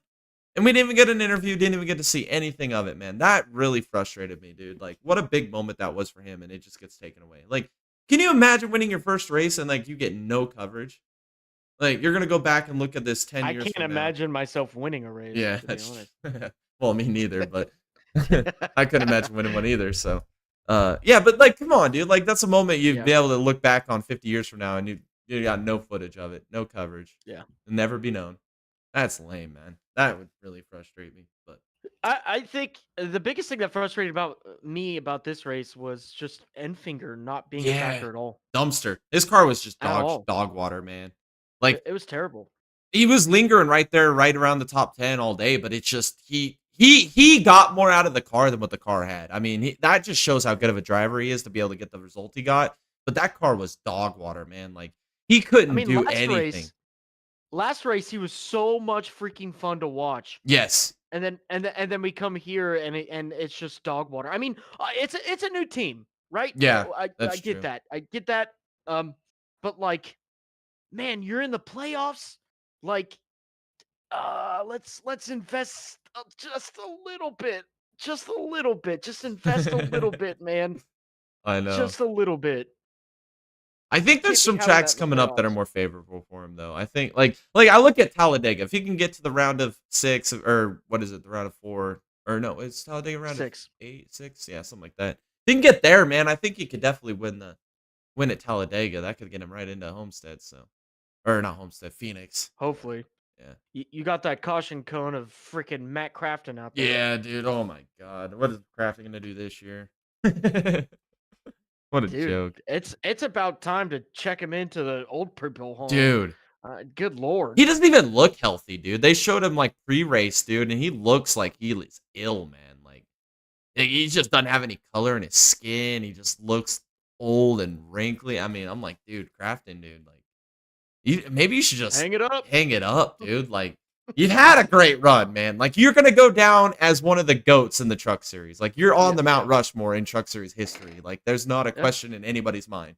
Like you, Busch, Ron Hornaday, and Bodine. Like you 4 are the Mount Rushmore, and it's never gonna change, especially the way the system is now. Like just hang it up, man. Like just hang it up. You've had a run. Indy NXT on Sunday. We got 2 more races to talk about here. The Grand Prix of Portland. Louis Foster qualified on pole, but he lost the lead in turn 1. Him and Jacob Abel put on a really good battle in this race. I enjoyed it. Yeah. Yes. I earned a lot of respect for Jacob Abel after this race. Like his pace. I mean, Foster just absolutely hounding him. Got side by side with him a few times and couldn't make the pass on Abel. Abel did a freaking awesome job in this race. I have a lot of mad respect for Abel. I do want to talk about lap 8 when James Rowe got turned by Escada in the JUCO's car. I mean, he absolutely killed him into the chicane, dude. Killed him. Just killed him. Oh, it was bad. That was the one moment. What an absolute display of Corey LaJoy. Dude. What is it? Slap an MF in 15, slap an MF in 7. I mean, there's just so many other things you could say about this, man. This year's been crazy, but yeah. Great battle. I mean, it was a fun race. I enjoyed it. I watched it in person. I was in Portland this weekend, and That race was fun to watch. I mean, every lap, like one lap they'd come by us on the front straightaway, and Abel would open the gap up of Foster. Next lap they'd come by, Foster would be right there on Abel. Like it was just cat and mouse, man. It was so fun to watch, and I was like, how is I was like, Foster's gonna win this race. Like I don't know how he's gonna pass Abel, but he's gonna win this race, and never did, never did. Big move there by Abel. I was impressed, and I think with that win, that prevented Foster from securing the championship this weekend. I Yeah, think it did. Foster's, yeah, he's not Abel's mathematically still in able. it. Yeah, Sable is still in it. So, gonna be interesting. We got Milwaukee this weekend. Then we also have Nashville for the season finale. So, two ovals, which, what did we say coming into the season? That was Abel's best opportunity to beat Foster for this championship was the ovals. Hasn't happened. Maybe it turns around. Maybe this builds the momentum to make this championship battle interesting all the way down to the bitter end. Who knows? But I enjoyed it. I thought that was a great race. On Sunday morning before the IndyCar race, and then the IndyCar race. Oh boy, we got some stuff to talk about here. Who the hell predicted this, man? I swear to God, I thought the monitors were broken. I was watching qualifying on Saturday. Freaking Ferrucci on pole? What? Dude, what? Oh my God. I couldn't believe it. I mean, look, it only took him 10 years. Just their last poll was 2014. Oh man. I mean, about damn time. I was pretty sleep deprived because I woke up at like 9 or 8 a.m. I think on Friday, and I hadn't slept all the way until like Saturday night. So I'd been up for that many hours, right? So I'm watching qualifying. I'm sleep deprived, extremely freaking tired. I've been up at like 30 something hours at this point. And I thought I was in a dream, dude. Like I thought like this was all fake, dude. I was like, there's no way Ferrucci's on pole. Watching the monitor, I'm like, there's no way that's real. Like I'm all pinching myself to wake up. I'm like, Ferrucci's on pole, what? Like I couldn't believe it, dude. What the hell, dude? And he only put in like one lap in qualifying in the Fast Six. He only put on one lap. Everybody else went out and ran like put on reds. They put on new reds, and then they went out to go again. They couldn't go fast as Ferrucci, and he beat him by like 2/10 over power. It was insane. And Power was the best car of the weekend. He was the fastest in all the practice sessions. I mean, I was in shock. Ferrucci was on pole. Not that it lasted long. And then the funny thing is, Tom, I didn't see a single Ferrucci fan or a Ferrucci shirt at all on Saturday. I showed up on Sunday, dude. Oh my God, dude. Everybody's in a freaking Ferrucci freaking pullovers, t-shirts, hats. I'm like, what the hell, man? Oh, there we go. That leads me to my next thing. McLaren fans. Dear freaking Lord, was everybody at freaking Portland a damn McLaren fan, dude? Do you know how much freaking McLaren orange I saw at freaking Portland, dude? God. There was people behind us. Every time Pato O'Ward would pit, they'd lose their freaking minds. Ole, ole, ole, ole, oh, Pato O'Ward. Hey. I'm just like, what the fuck is going on? It was like when I was at Vegas last year when freaking Perez was in the lead, dude. Those dudes, Checo! Hey, Checo! And then he got passed and they just went dead silent. Oh, man. Yeah, so that was the thing. Everybody was a Pato Award fan. Yeah, it's crazy. There was these, I can't even remember. Whatever. It don't matter. Freaking, yeah, just McLaren fans everywhere. They're a plague. They're an absolute plague on motorsports. Absolute freaking plague. Everybody in McLaren stuff. Lap one. Pietro Dixon make contact. Dixon's out. Lap one. Championship's over for him. Yeah. I mean, for crazy. the 20 days of Christmas that we're gonna do this year, I'm going to gift Scott Dixon some freaking mirrors. That's what I'm gonna do. I agree. Well, I mean, honestly, I think I told my dad when it happened live, I was like, he lost this race yesterday. He did. He qualified terrible. He should have never qualified that far in the field to begin with. And then second of all, yes, he got ran off the track. Yes, that incident was not good for him. But you don't take a bad situation, or you don't take a bad situation with qualifying, a second bad situation with getting run off the track, and then turn it into getting wrecked. I mean, really. I mean, it's that simple. Like, you just don't compound a terrible situation. I mean, and let's say he gives Pietro the room there. I mean, I don't think Pietro's innocent 100% in this situation. I mean, I saw Foster, or no, we debunked that because we rewatched highlights. But there was a point in the race with Foster and Abel side by side, and I remember Foster getting into the rumble strips, and he didn't run up the track into Abel. So I mean, you can't take all the blame completely off of Pietro, but I don't think he's completely to blame either for that situation. So it's like, I don't know. He did get a pass-through penalty for it. Whether it was granted or fair or not, I don't. That's not for me to judge. I don't really care about Pietro. I don't think he's that good of a driver to begin with, dude. I mean, I anyway. agree. Yeah. I just don't feel like that's on Pietro. I mean, he was already racing Rosenquist right next to him, and he was already flying up on the slow car of what was Scott Dixon. And I mean, look. If you look at that chopper down view, you could see Dixon just immediately merge right back onto the racing line, like he owned the freaking place. Yeah. That's where it's like, okay, let's take a little bit of a flashback back to Road America last year with him and Will Power. What was he doing then? Not looking in the mirror. What was he doing now? Not looking in the mirror. And because of that, now his team has to build another new race car. Yeah. So and their title's over. And the title's over. Yeah, absolutely. It's just not something you expect from somebody that's the GOAT in IndyCar. Like, he's the greatest of all time, 6-time champion, 58 career wins. I mean, he's the GOAT. And you don't expect that lack of awareness for someone like him. Is this the downfall of Scott Dixon, man? Are we calling it? Conspiracy. Are we calling it? I don't think so, man. The thing that sucks though is I picked him to win the race, dude. I was like, he's gonna win this race. Like, he's gonna make the championship competitive. But it didn't turn out to be that way because Will Power is kind of doing what I thought Dixon would do, and we'll talk about that here in a second. But I do want to talk about Pietro's second pass-through penalty when he absolutely killed Cooter in the chicane into turn one. Oh man, I watched it live, dude, because like I'm watching him go down the straightaway, and I saw Pietro get a massive run on Cooter down the straightaway. Because after Pietro had that first pass-through penalty, the race went green from there on, so he lost all that time. I watched Pietro put in like 8 freaking flyer laps. He was like, I don't know, 20 car lengths behind the field or 30 car lengths. He closed it all the way back down to the field, caught up to Cooter. And I saw him get a massive run on Cooter going into turn one. And I'm watching as they're going down into turn one. And I see he pull out to the inside. I'm like, oh, that ain't going to work. They're not going to make that work. And Pietro didn't lift. He just drove right into Cooter, dude. He just drove right through. And I see Cooter just doing burnouts on the chicane to loop it back up on the track. Oh man, and then what? The other JUCOs called. Oh, Grosjean. Oh God, what an absolute colossal failure.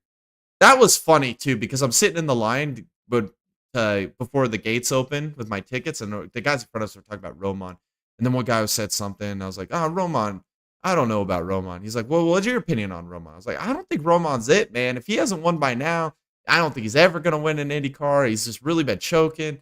And he just does stupid things. Like, he just does stupid things. Whether it's getting in a tussle with Ferrucci, whether it's spinning out or losing control or doing something just stupid. This Grosjean just finds a way to do something stupid, right? Or running into the wall at Detroit like he did last year with a quality car. I was like, he just does stupid things. And he's like, oh, I don't think about that. I like Grosjean. I think he's going to do good today. And granted, for the first 62 laps of that race, Grosjean looked like a legitimate podium contender. He was running P4 or 5 right there behind Newgarden through the pit sequences, looking like he's having a masterclass drive. What does he do? Shits the freaking bed, man. He shits right down his leg, dude. Right there into turn one. Freaking loops the car around running P4. And then instead of just waiting for a few cars to go by and waiting to be clear, what does he do? He pulls out right in front of Rasmussen. Right in front of him. And then gets a penalty. His tire goes flat, breaks the rear suspension. Has to make 4 pit stops after that to fix the car. Ruined a great day. What is he doing? What the hell is wrong with Grosjean? Hissy fit. He's the menace that IndyCar needs. Oh, I agree. He's great for IndyCar. Just like I say Ferrucci's great for IndyCar. But he's an idiot. I mean, he's an idiot. Nobody said Denny Hamlin was smart. That's true. Oh man, that's true. I mean, it's these types of guys that you have to have in motorsport. You have to have the LaJoys, the Ferruccis, the McGinnises, Yeah. the Grosjerons. Like, yeah, you got to have these The idiots. The sergeants. Logan Sargents, yeah, you got to have these idiots. The Pietro Fittipaldis this weekend running into Cooter. Oh man, no, what's funny though is I had my dad and brother saying Cooter all week, and every time Cooter would pit, because Cooter was pitting right in front of us, so every time they come into the pits, me and my dad and my brother would stand up, Cooter. Every time we go by, Cooter! Yeah, it was so much fun, dude. Everybody around us all looking at us like, what the hell are they talking about? It was Cooter fun. Daily. It's all Cooter Daily, man. Yeah, so Masterclass by Willpower. What a freaking drive by Willpower this weekend, man. I enjoyed the hell out of that. Strategies were good. Started on the blacks, ran the reds pretty much the rest of the race. Phenomenal strategy. The reds were better, I believe, than the blacks in this race. And it proved at the end. Plo, their team, missed the strategy. They thought that the blacks were going to have better speed than they did, and Willpower at the end when they put the reds on. It was kind of cool watching because they're pitting right next to each other. And Willpower, or what was it, Plo, they threw up the reds on the pit wall. And right when they threw the reds up on the pit wall, Willpower's team jumped up with the reds and they pitted the car the next lap.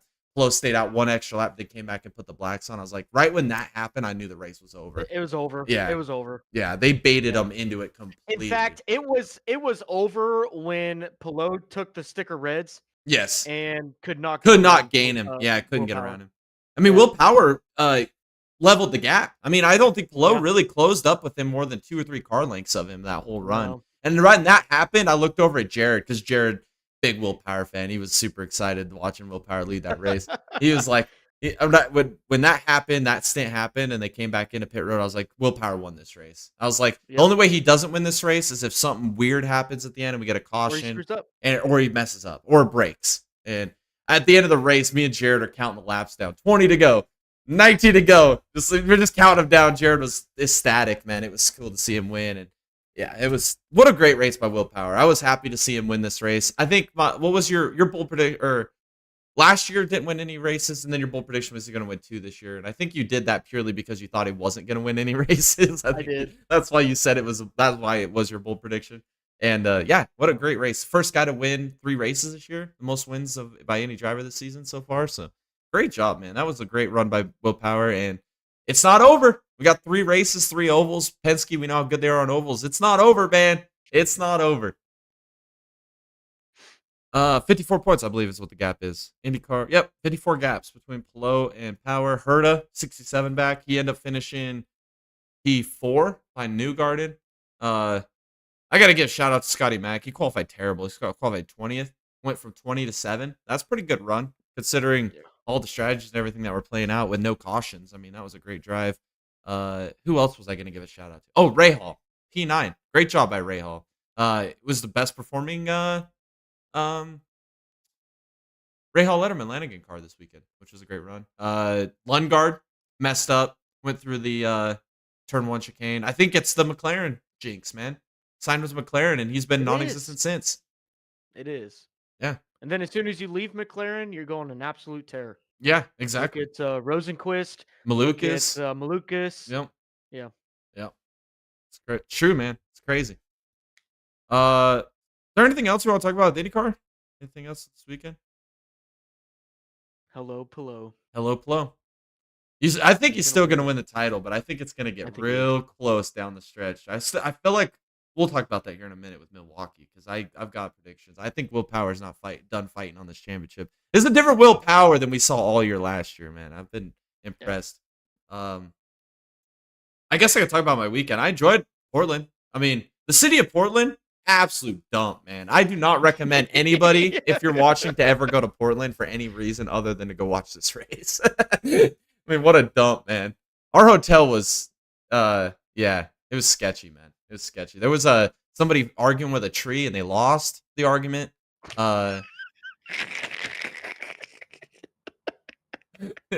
True story, dude. Oh, man. Man, it was a interesting part of town for sure. Yeah. Yeah, the last time I was there, some random guy, me and my boss, we were walking through the park, and some random guy came up to us, asked us, "Hey, have you seen my girlfriend?" We're like, "No." And he goes, "Oh, okay, thanks." And then he goes and walks over. There's a blanket on the ground. He goes and lays down on the blanket and pulls out his crack pipe and starts smoking crack. I'm like, "Is this real Dude, right now?" it's Like, crazy. it's Portland, dude. Nobody cares. Like, you could literally, I mean, do anything and just nobody bats an eye. It's I mean, sad. it's uh, there was poop in the streets. There was poop. I saw freaking people peeing and shitting on the streets. I saw people with freaking needles, dude. Like it was, dude. It was more litter, like trash everywhere. Like I swear to God, there ain't a shopping cart left at Walmart. I mean, how many freaking shopping carts I saw? There was a tent city, dude. Like there was this Yeah, nice little park where all these kids are playing soccer, and then you look to the left, and there's just like and then homeless encampment there. I'm like, what is going on? This town is absolutely junk. But then you get to the speedway, and like the track is a good facility. Like it's actually a yeah, really nice facility. I enjoyed it, and it's our nice. seats were good, nice. I mean, the race was good. I enjoyed everything about the race, but everything outside of there, like we didn't stray too far from Portland. Like we our hotel was in walking distance from the track, so we just walked to the track, walked to the hotel, and that's it. I mean, we didn't really go too far out, but then yeah, it's the whole town was just. I mean, everything coming in was just trash and dump, and it was just everything's dead. It just yeah, I wouldn't recommend going to Portland other than going to watch the race.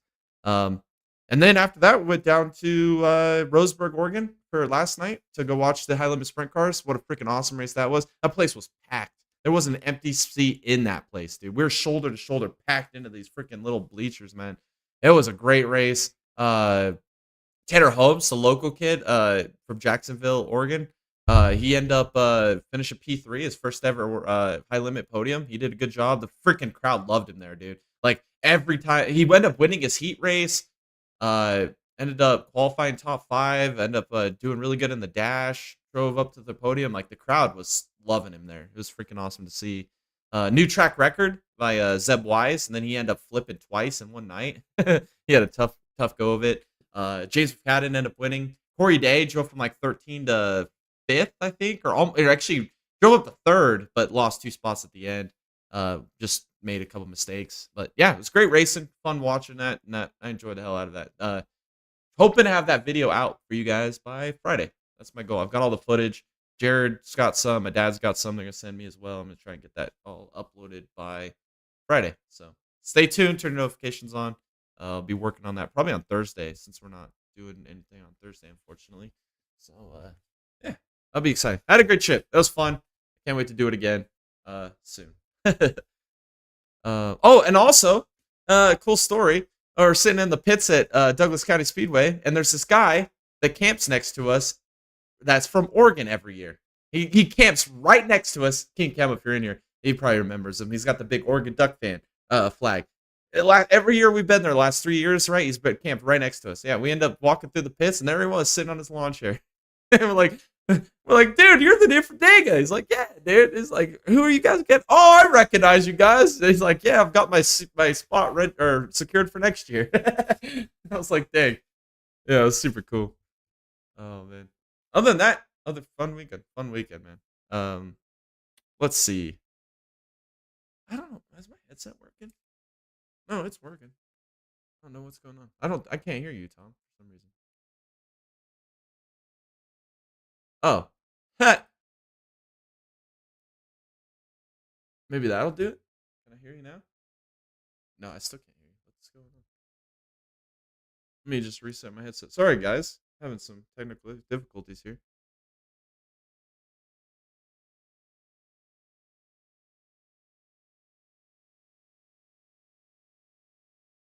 Video.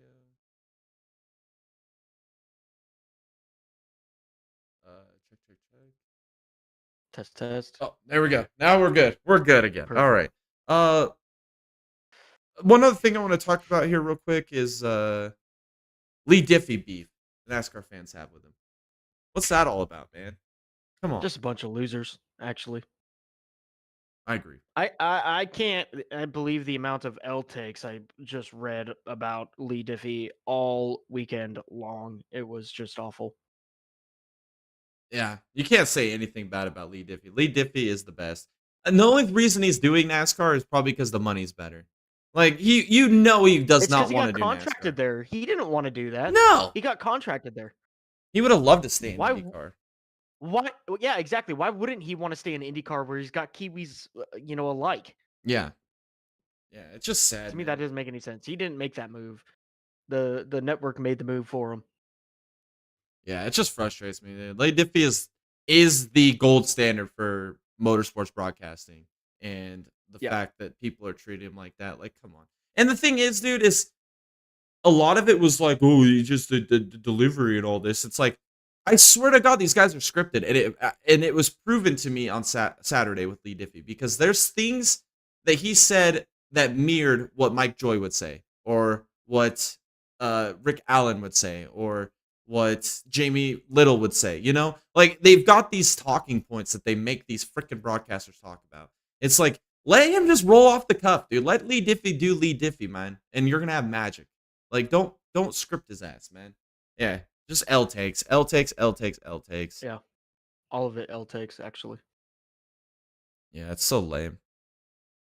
All right, we're gonna do a driver bonehead of the week, and then we'll get into previewing the races this weekend. We'll get you guys out of here. It's been a long podcast so far. We've had a lot to talk about.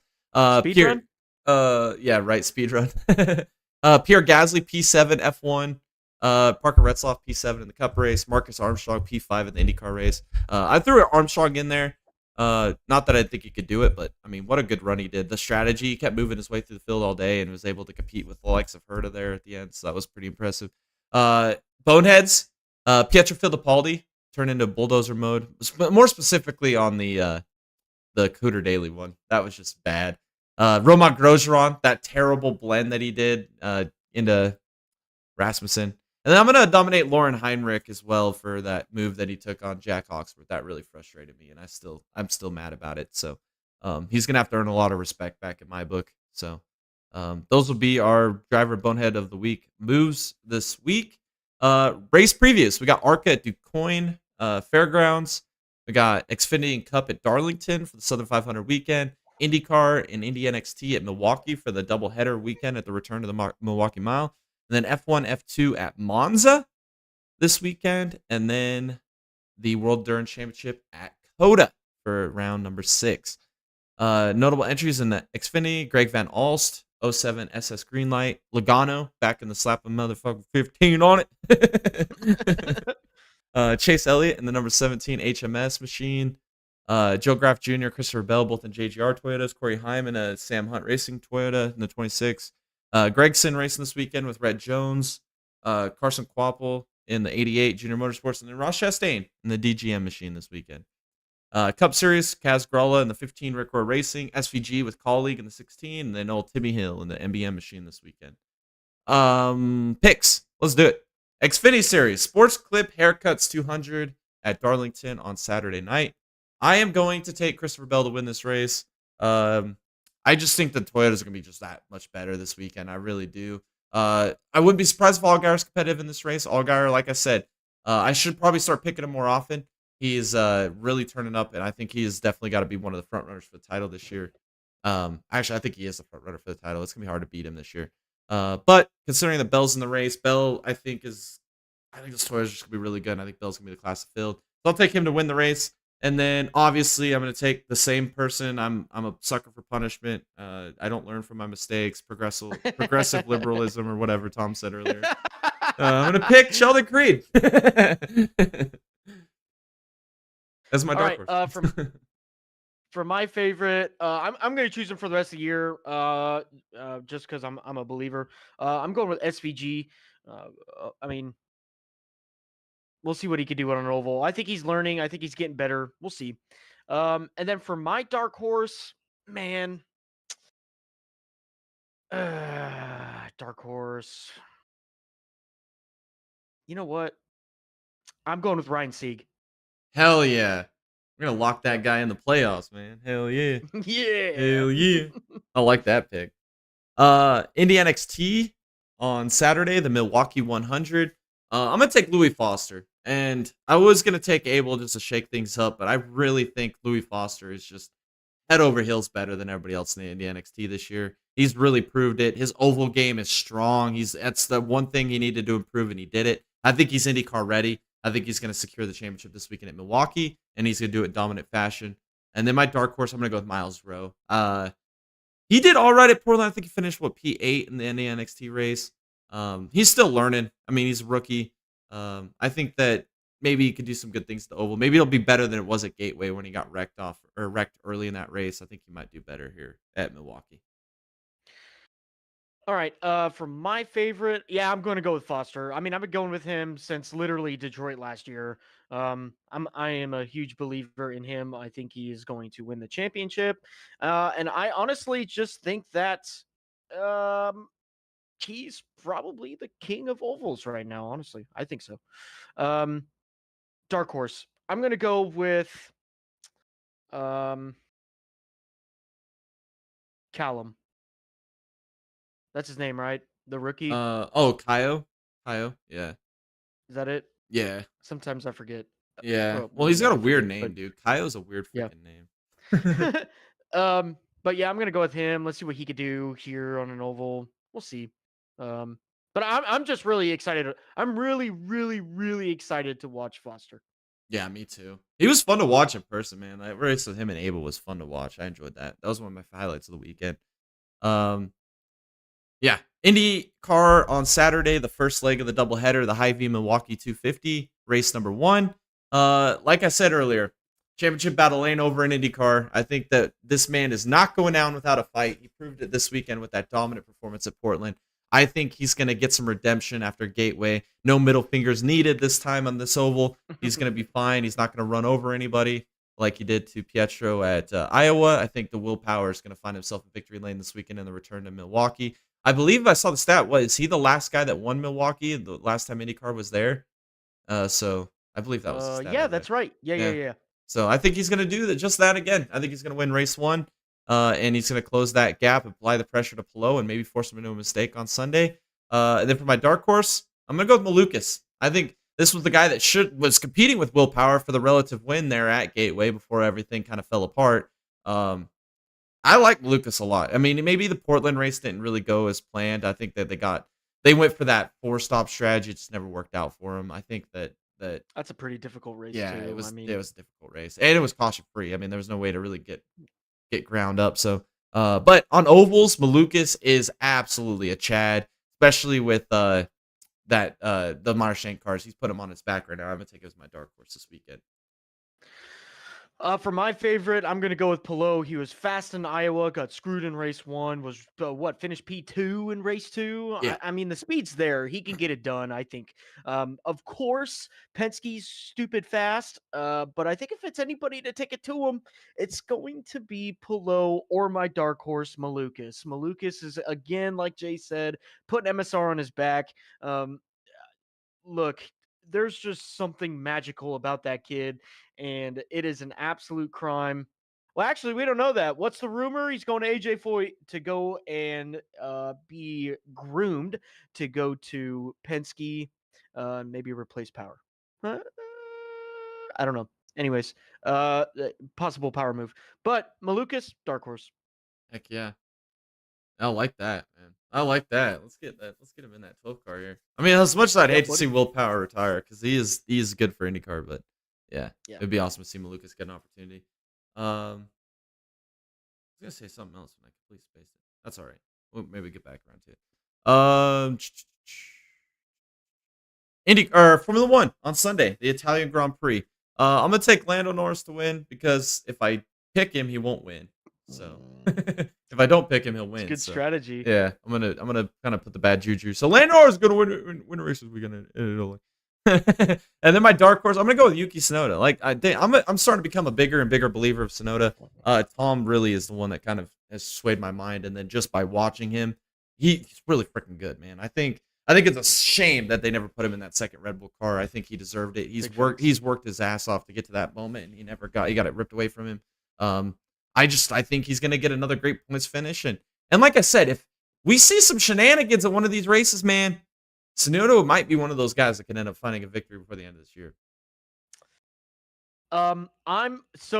This is in regards to my bold prediction, okay? Because if it's going to be a wild card race, like Monza is, well, I think we could see some crazy things happening. And my God, everybody, hold on to your pants, grab the toilet paper, because if you shit it, you're already close to it. We're gonna choose Sergio Perez as the favorite. Yep, we're doing it. I have to. Who else is running up front right now who hasn't won a race? That's Who else? true. It's true. Sergio Perez is the only freaking boat anchor of the top tier teams. Man, if he's gonna win a race, it's got to be this weekend, man. It's got to be this weekend. And it could happen. Monza's such a wild card, man. So that's gonna be my favorite dark horse. I'm going with Tsunoda. I mean, you're ridiculous if you choose anybody else.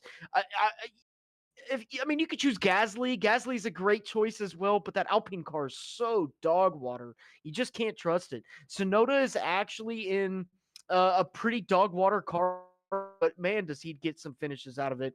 I think that Tsunoda's a solid choice. I think Gasly's a solid choice. Watch out for Hulkenberg. Yeah, I think one person we should have maybe mentioned, or maybe we can mention, is Charles Leclerc. It's Ferrari's home race. I think the entire Italian country is going to put everything they can into this, and they're going to will it to happen. So watch out for Leclerc this weekend. I'm only going to say that because that's my bold prediction. I said he's going to win 2 Grand Prix this year, and he's only got 1. So, alrighty. And then Sunday, the ARCA Series, the Southern Illinois 100. I'm going to take Swalich. There's nothing else I need to say about that. And then I'll take Christian Rose as my dark horse.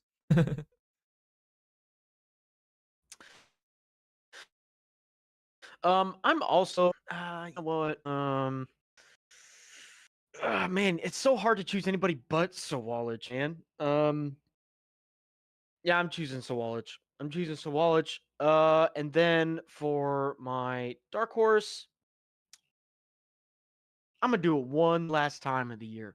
One last time. I'm going with Brininger. Hell yeah. We'll see. Don't ask why. I don't know why.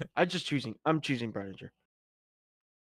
Well, if we put the good juju in the air, maybe it'll happen. Alrighty. Maybe. World Endurance Championship this weekend. The Lone Star Le Mans at COTA. I'm actually really excited about this race. I'm going to be tuned in this one on Sunday afternoon. I'm going to take the number 7 Toyota to win this race. I think that they're going to fight back in this championship. It's not over. Porsche's not got it wrapped up yet. I think Toyota's going to give one last freaking hoorah, yeehaw, get her done for Toyota moment. With a few rounds left in this championship, I think they can still fight back and get this. I'm going to take the 7 Toyota. And I think they're going to win this race with dominant performance. I think that there's a chip on their shoulder. They know that this last year, this regulation with the GRO 10, they've got BOP to the ground multiple times this year. I think that they're here just to say, you know what? We were the best car. We're going to continue to prove we're the best car. You can hold us down all you want. It ain't going to matter. This weekend, Toyota's going to get it done. And then for my dark horse, I'm going to take the number 35 Alpine.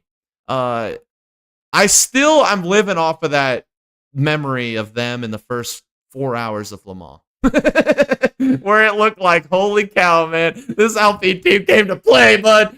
And ever since then, it's been dumpster. But I'm still living in the shadow of that 4-hour time period of my life. And I'm just going to continue to ride that into the sunset or watch it burn to the ground. All right. For my favorite, I'm going to go with the number 8 Toyota, actually. Sebastian Buemi.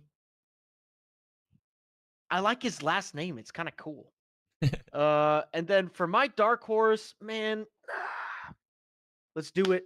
Been doing it all year. I'm going to continue to do it. We're doing the number 94 Peugeot Paul de Rista, baby. Hell yeah. Hopefully George the Traveling Gas Man stays in Europe this weekend. Yeah. Alrighty. They need God to come down here and help that car. That car is so dumpster. Hey, it's the last year of it, dude. They can improve on the 9X8 next year, so we'll see. Oh man. All right. And then in LMGT3, I'm gonna go with the number 92 Manthey Porsche this weekend. They've just been. I mean, whether it's the 91, 92, it doesn't matter. Porsche has just been that dominant this year in GT3 and in the World Dirt Championship. I just don't think anybody's stopping them. And I've taken the 91 a few times this year. I've taken the 92 a couple times this year. I think I'm going to go back to the 92 this weekend, and I think that they're going to get the job done. And then for my dark horse, I'm going to do it just because of the one man behind the wheel, and that is Valentino Rossi. He got absolutely screwed at Le Mans. It still pisses me off, dude. He ran the greatest stint of his life, dude, and kept them in the top 3. And they hand the wheel over to some guy. I don't even know his name. I don't even care anymore at this point behind the wheel. And he ends up absolutely dumpstering that car. Was it Harthy? No. It was Harthy, actually. Yeah, it was Harthy. Good stuff. Good memory, man. Because I try to forget that guy's name. That guy was a freaking moron. Pisses me off to this moment to think about it. But with that being said, I think they're going to do great in this race. They're going to do great. They're going to be right there in the top 5, top 3 in this race. I think they're going to qualify good. BMW's on a hot streak right now. I think with everything they've learned in IMSA is translating to the World Dirt Championship and vice versa. And after that win that they had at VIR, why not BMW find a way to win this weekend at COTA? Okay, my favorite, Jay took him as a dark horse, but I'm gonna take him as a favorite. That Damn. Valentino Rossi team, I am, dude.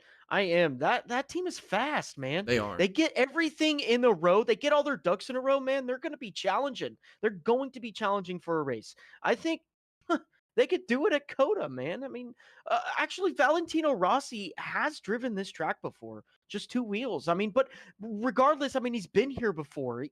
He hasn't been to Le Mans.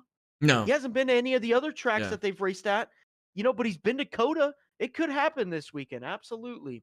And the only reason I'm taking him as a dark horse as a favorite is because I've got my dark horse already reserved. You know what time it is, baby. It's the number 88 Proton and Ford Mo Power, baby. Yeah. They're on a hot We streak. got P2 and VIR, baby. American tracks are looking good for us. Hell yeah, dude. Let's go. Let's go. I'm excited for this race, man. It's going to be great. COTA with the World It's going to be a Endurance good race. It's going to be a damn good race. I don't know why IMSA doesn't race there. I've been wondering that for a while now. But well, at least we'll get to see World Endurance Championship there. And then IndyCar, race number 2 at Milwaukee, the Milwaukee 250. I'm going to go with the same guy, man. I think he's going to win on Saturday. I think he's going to win on Sunday. I'm going with Will Power again. He's gonna absolutely he's not gonna be able to close the points gap down to a point where he's gonna be like a points leader or anything, but I think he cuts it in like well under half after this week. I think we're gonna go into Nashville with like a 20-point gap between the two of them. He's gonna apply the pressure to Pelot going into Nashville, and all the heat's gonna be on Pelot to not make a mistake. I think this championship battle is gonna get intense. I'm really excited for it. This is the way IndyCar's been. This is the way IndyCar should be, is a great, intense championship battle down to the end. And I think Will Power is a different Will Power we've seen in a long time. I think he's going to go back-to-back this weekend. And then for my dark horse, again, is Malukas. I think Malukas could win both these races. I'm not even saying that as wishful thinking. I legitimately think Malukas can win both these races. And so that's why he's a great dark horse. Nobody's watching him except for probably us and maybe a few people that actually know what the hell's going on in IndyCar. But yeah, Malukas is my dark horse this weekend. All right. It's the same thing as Jay. I'm choosing the same people. I think it's Hello Pelot time. Pelot to win. Malukas dark horse. Yeah, there's really nothing else more to say about it. I mean, I made my case in race 1. Race 2 is gonna play out potentially the exact same.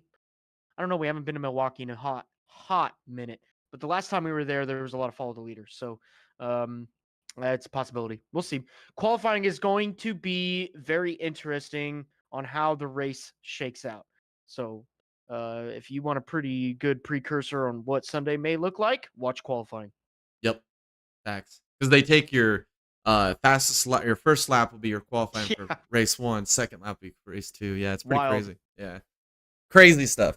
And then here it is with a culmination of an entire NASCAR regular season, all the shenanigans, the crappy cars, the Jesus Stone tires, the winning you're in system, the broken dreams, broken promises, and heartbreak.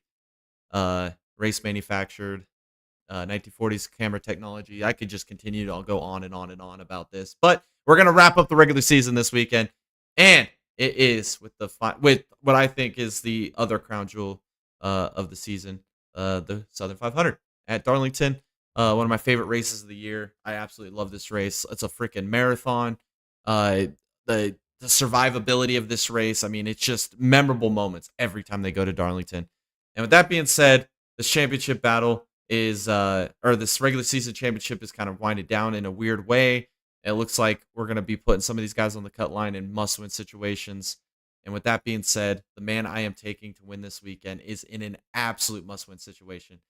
This is a guy that was in a Ganassi car a few years ago and finished third with a dying Ganassi team.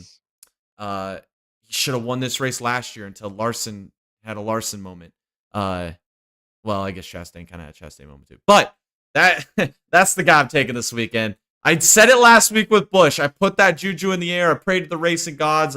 And the Guardian Angels were watching him at Daytona. He came up just one position short. I think that it's going to be one position better this weekend. And the old watermelon man, Mr. Wall Ride himself, Ross Chastain, is going to put that car in victory lane. Double middle fingers in the air. He's in the playoffs, baby. He's going to go race for a championship. Old Chastain, let's get her done this weekend. He's going to win this race, and it's going to be a freaking magical moment, and I'm here for it. My dark horse. I'm just going to preface this with nobody wins the Southern 500 twice by accident. Nobody backs their way into 2 Southern 500 victories. You have to have a lot of talent. You have to be able to know how to drive this track and be able to maximize your race car. This man is probably nobody's paying attention. They always look at that one moment he had a couple years ago where he upset the world. But legitimately, this guy is a threat every time they come to Darlington. More specifically at the night race. I feel like he always does better at the 500 than he does the 400. I'm going with Eric Jones. I think Eric Jones is going to be a legitimate contender in this race. I think you probably won't see him in qualifying. Probably won't qualify well. Probably won't be there in stage 1. Probably start moving his way through the field through stage 2. But by the time you look up at the end of the race, with 50 to go, Eric Jones is going to be in the top 10. And you're going to be like, how the hell did he get there? So I'm taking Eric Jones as my dark horse this weekend. And shoot, he can win the damn race. He can pull Harris Burton. It can be the damn playoffs, man. It can happen.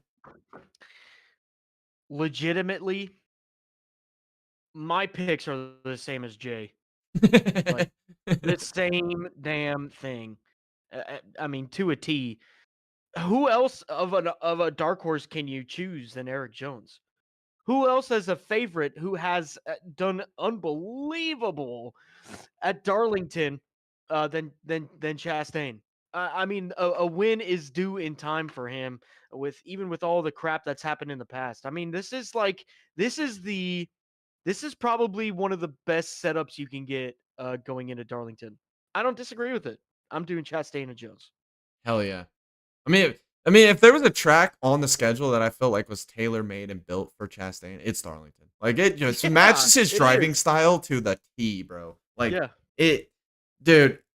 I think if it was last year and the season finale was Daytona, like we wouldn't even have been talking about Chastain. But the fact that Darlington is the season finale this year, regular season finale, is a freaking perfect combination. Like everybody was complaining, oh, it's not Daytona. No. I think Darlington makes a better season finale than any other track. The hardest race, your final crown jewel, doesn't get diluted by the playoffs.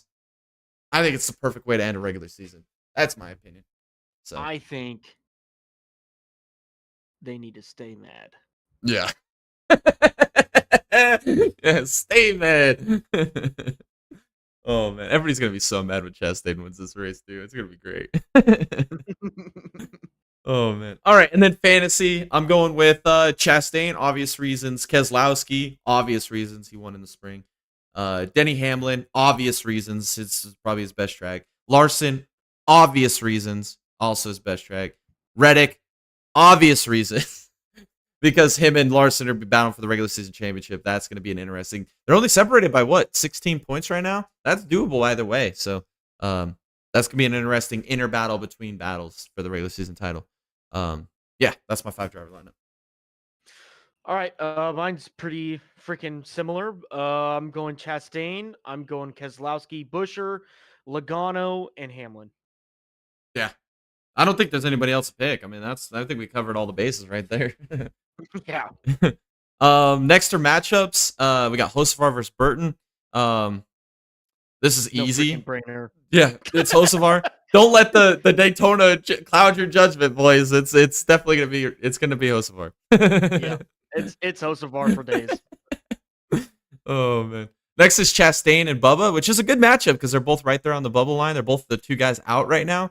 But I'm taking Chastain because I'm a full freaking believer, man, that Chastain's gonna win this race. I think Yeah. it could be a 1-2 between Bubba and Chastain, but I still think Chastain's gonna win the races. That's why I'm taking him. Yep. Yeah, I'm choosing Chastain. I think that this is a good matchup, but I just think that Bubba Wallace has just jumped off a freaking cliff, man. I mean, so is Chastain, but I mean, I don't know. I think Chastain's gonna get the result. I like Chastain's odds just so much better than Bubba anyway. Like Yeah. if I like just it's just that's the way I feel. It's just gonna happen. Next one is Gibbs and Truex. I'm taking Truex. This one I went back and forth on because Truex, I feel like all he's got to do is just score points in that first stage. I think he'll be fine. Like that's all. Well, kinda. It's crazy. I mean, you just can't have a terrible race. I'm gonna take Truex Look, just to put good faith in the air, I guess. look, Truex has got this. Yeah, I This is hope so, this is this is this is to me, this was an easy pick. man. Gibbs has just been absent. There's just nothing he's done this year so spectacular. Truex has done more spectacular than him, and Truex is just having a horrible season. Um, this for me is easy. It's Truex. Alrighty, and then the last one is Bush and Busher. Uh, I'm second guessing it now.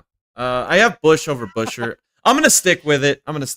Just because I don't know. I'm just gonna stick with it. I'm gonna put Bush over Busher. I'll stick with it. I don't really know though. It could go either way. I'm doing Busher. I mean, just look at his performance on Darlington One. He was so freaking good. I just think he's gonna bring the same competitiveness, same speed back to the track. He's gonna do pretty well.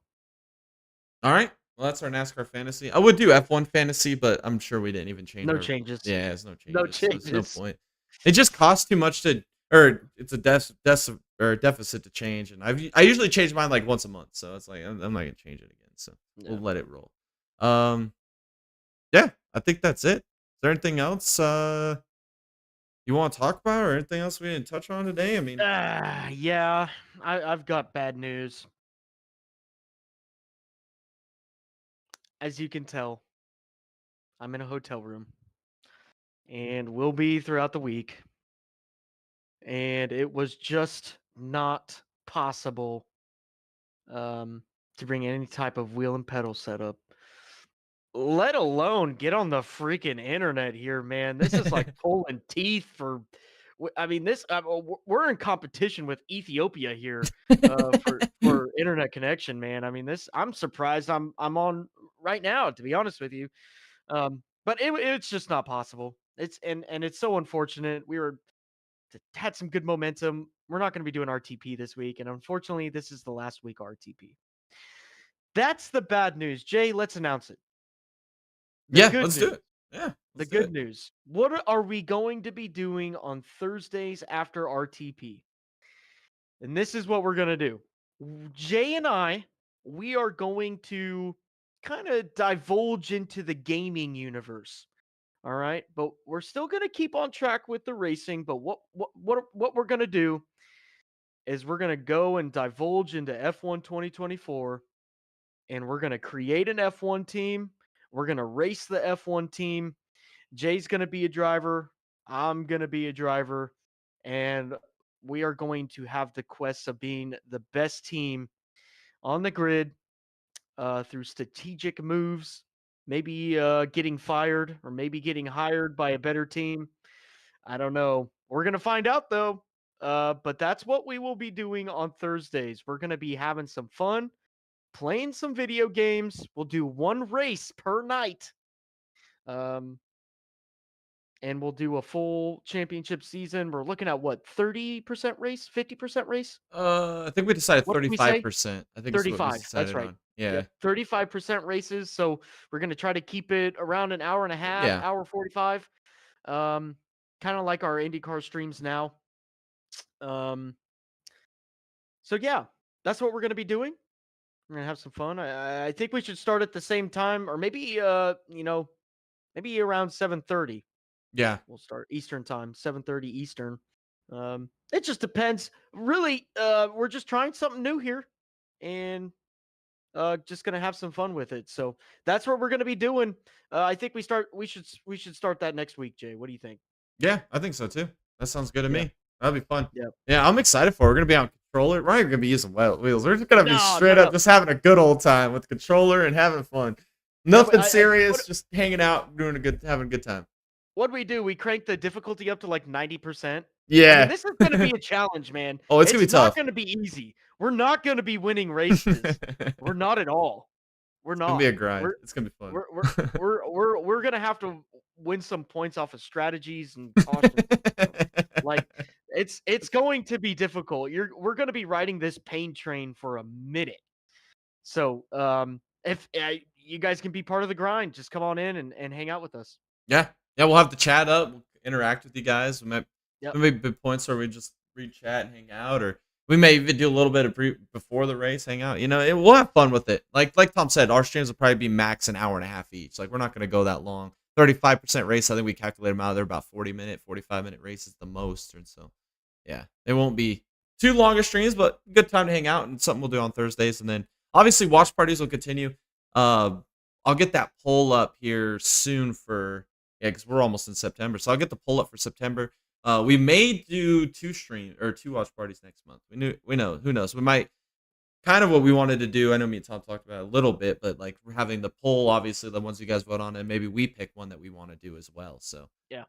yeah, so there'll be a lot of different cool things that we'll be doing in the next few future. So definitely stay tuned, and then yeah, it'll be fun. It'll be fun. Obviously, podcast on Tuesday. We're gonna keep this rolling right along, and then like I said, Friday, hopefully have that short track feature out for you guys. If you guys want to learn a lot more about high limit racing or Douglas County Speedway, which is an absolute freaking amazing venue. If you guys ever get a chance to go to Roseburg, Oregon, go give them support, man. That's a freaking awesome racetrack. The track race is really good. They do really good on track prep, and 3/10 mile, really badass track. The amenities are awesome right there off the fairgrounds. Like, go if you guys ever get a chance, go check it out. So I'm gonna hopefully bring some light to that with this short track feature, and then this weekend I may be getting more footage for another racetrack. There's a new track that opened up near me this year, and they're doing a big event there this weekend. I might be able to get some more footage for that and showcase another track, and just trying to grow motorsports and short tracks around the country for you guys to maybe show uh, show interest. And maybe if you guys know a short track that you guys have connections to, they can get us there to do some filming or footage or whatnot. Maybe we can make that happen too. So lots of cool stuff coming in the near future. But that being said, lots of great racing this weekend. So I'm excited. The IndyCar Championships winding down, man. The World Dirt Championships winding down. The regular season finale for NASCAR. I mean, this is the time of the year, man. We're getting championships crowned. We're getting into the deep championship battles. Great time of year. Great time of year for racing, and we'll wind this baby down here on the Dega Boys channel. Another great podcast. Thank you guys again for tuning in. Make sure you guys go follow us on all of our socials. Follow us on Kick as well. We're streaming over there. Go check out our Discord. The link is in the description below. Join our Discord. Be a part of our community. Post news, read news, post rumors, memes, whatever it is. Even, I mean, shoot, we could even put non-racing related chat in here if we want. We can have just to hang out and communicate with us type thing in the Discord. It's always fun in there. And then also go check out our merch store. Go buy some Dega Boys swag. Get all types of different merch. Big Daddy NASCAR, Big Daddy IMSA, Dega Boys merch, swag. Anything is on there in our merch store. It helps us out a ton. We really appreciate you guys a lot. And yeah, lots of stuff to look forward to. And we'll catch y'all in the next one. Have a good evening, everyone.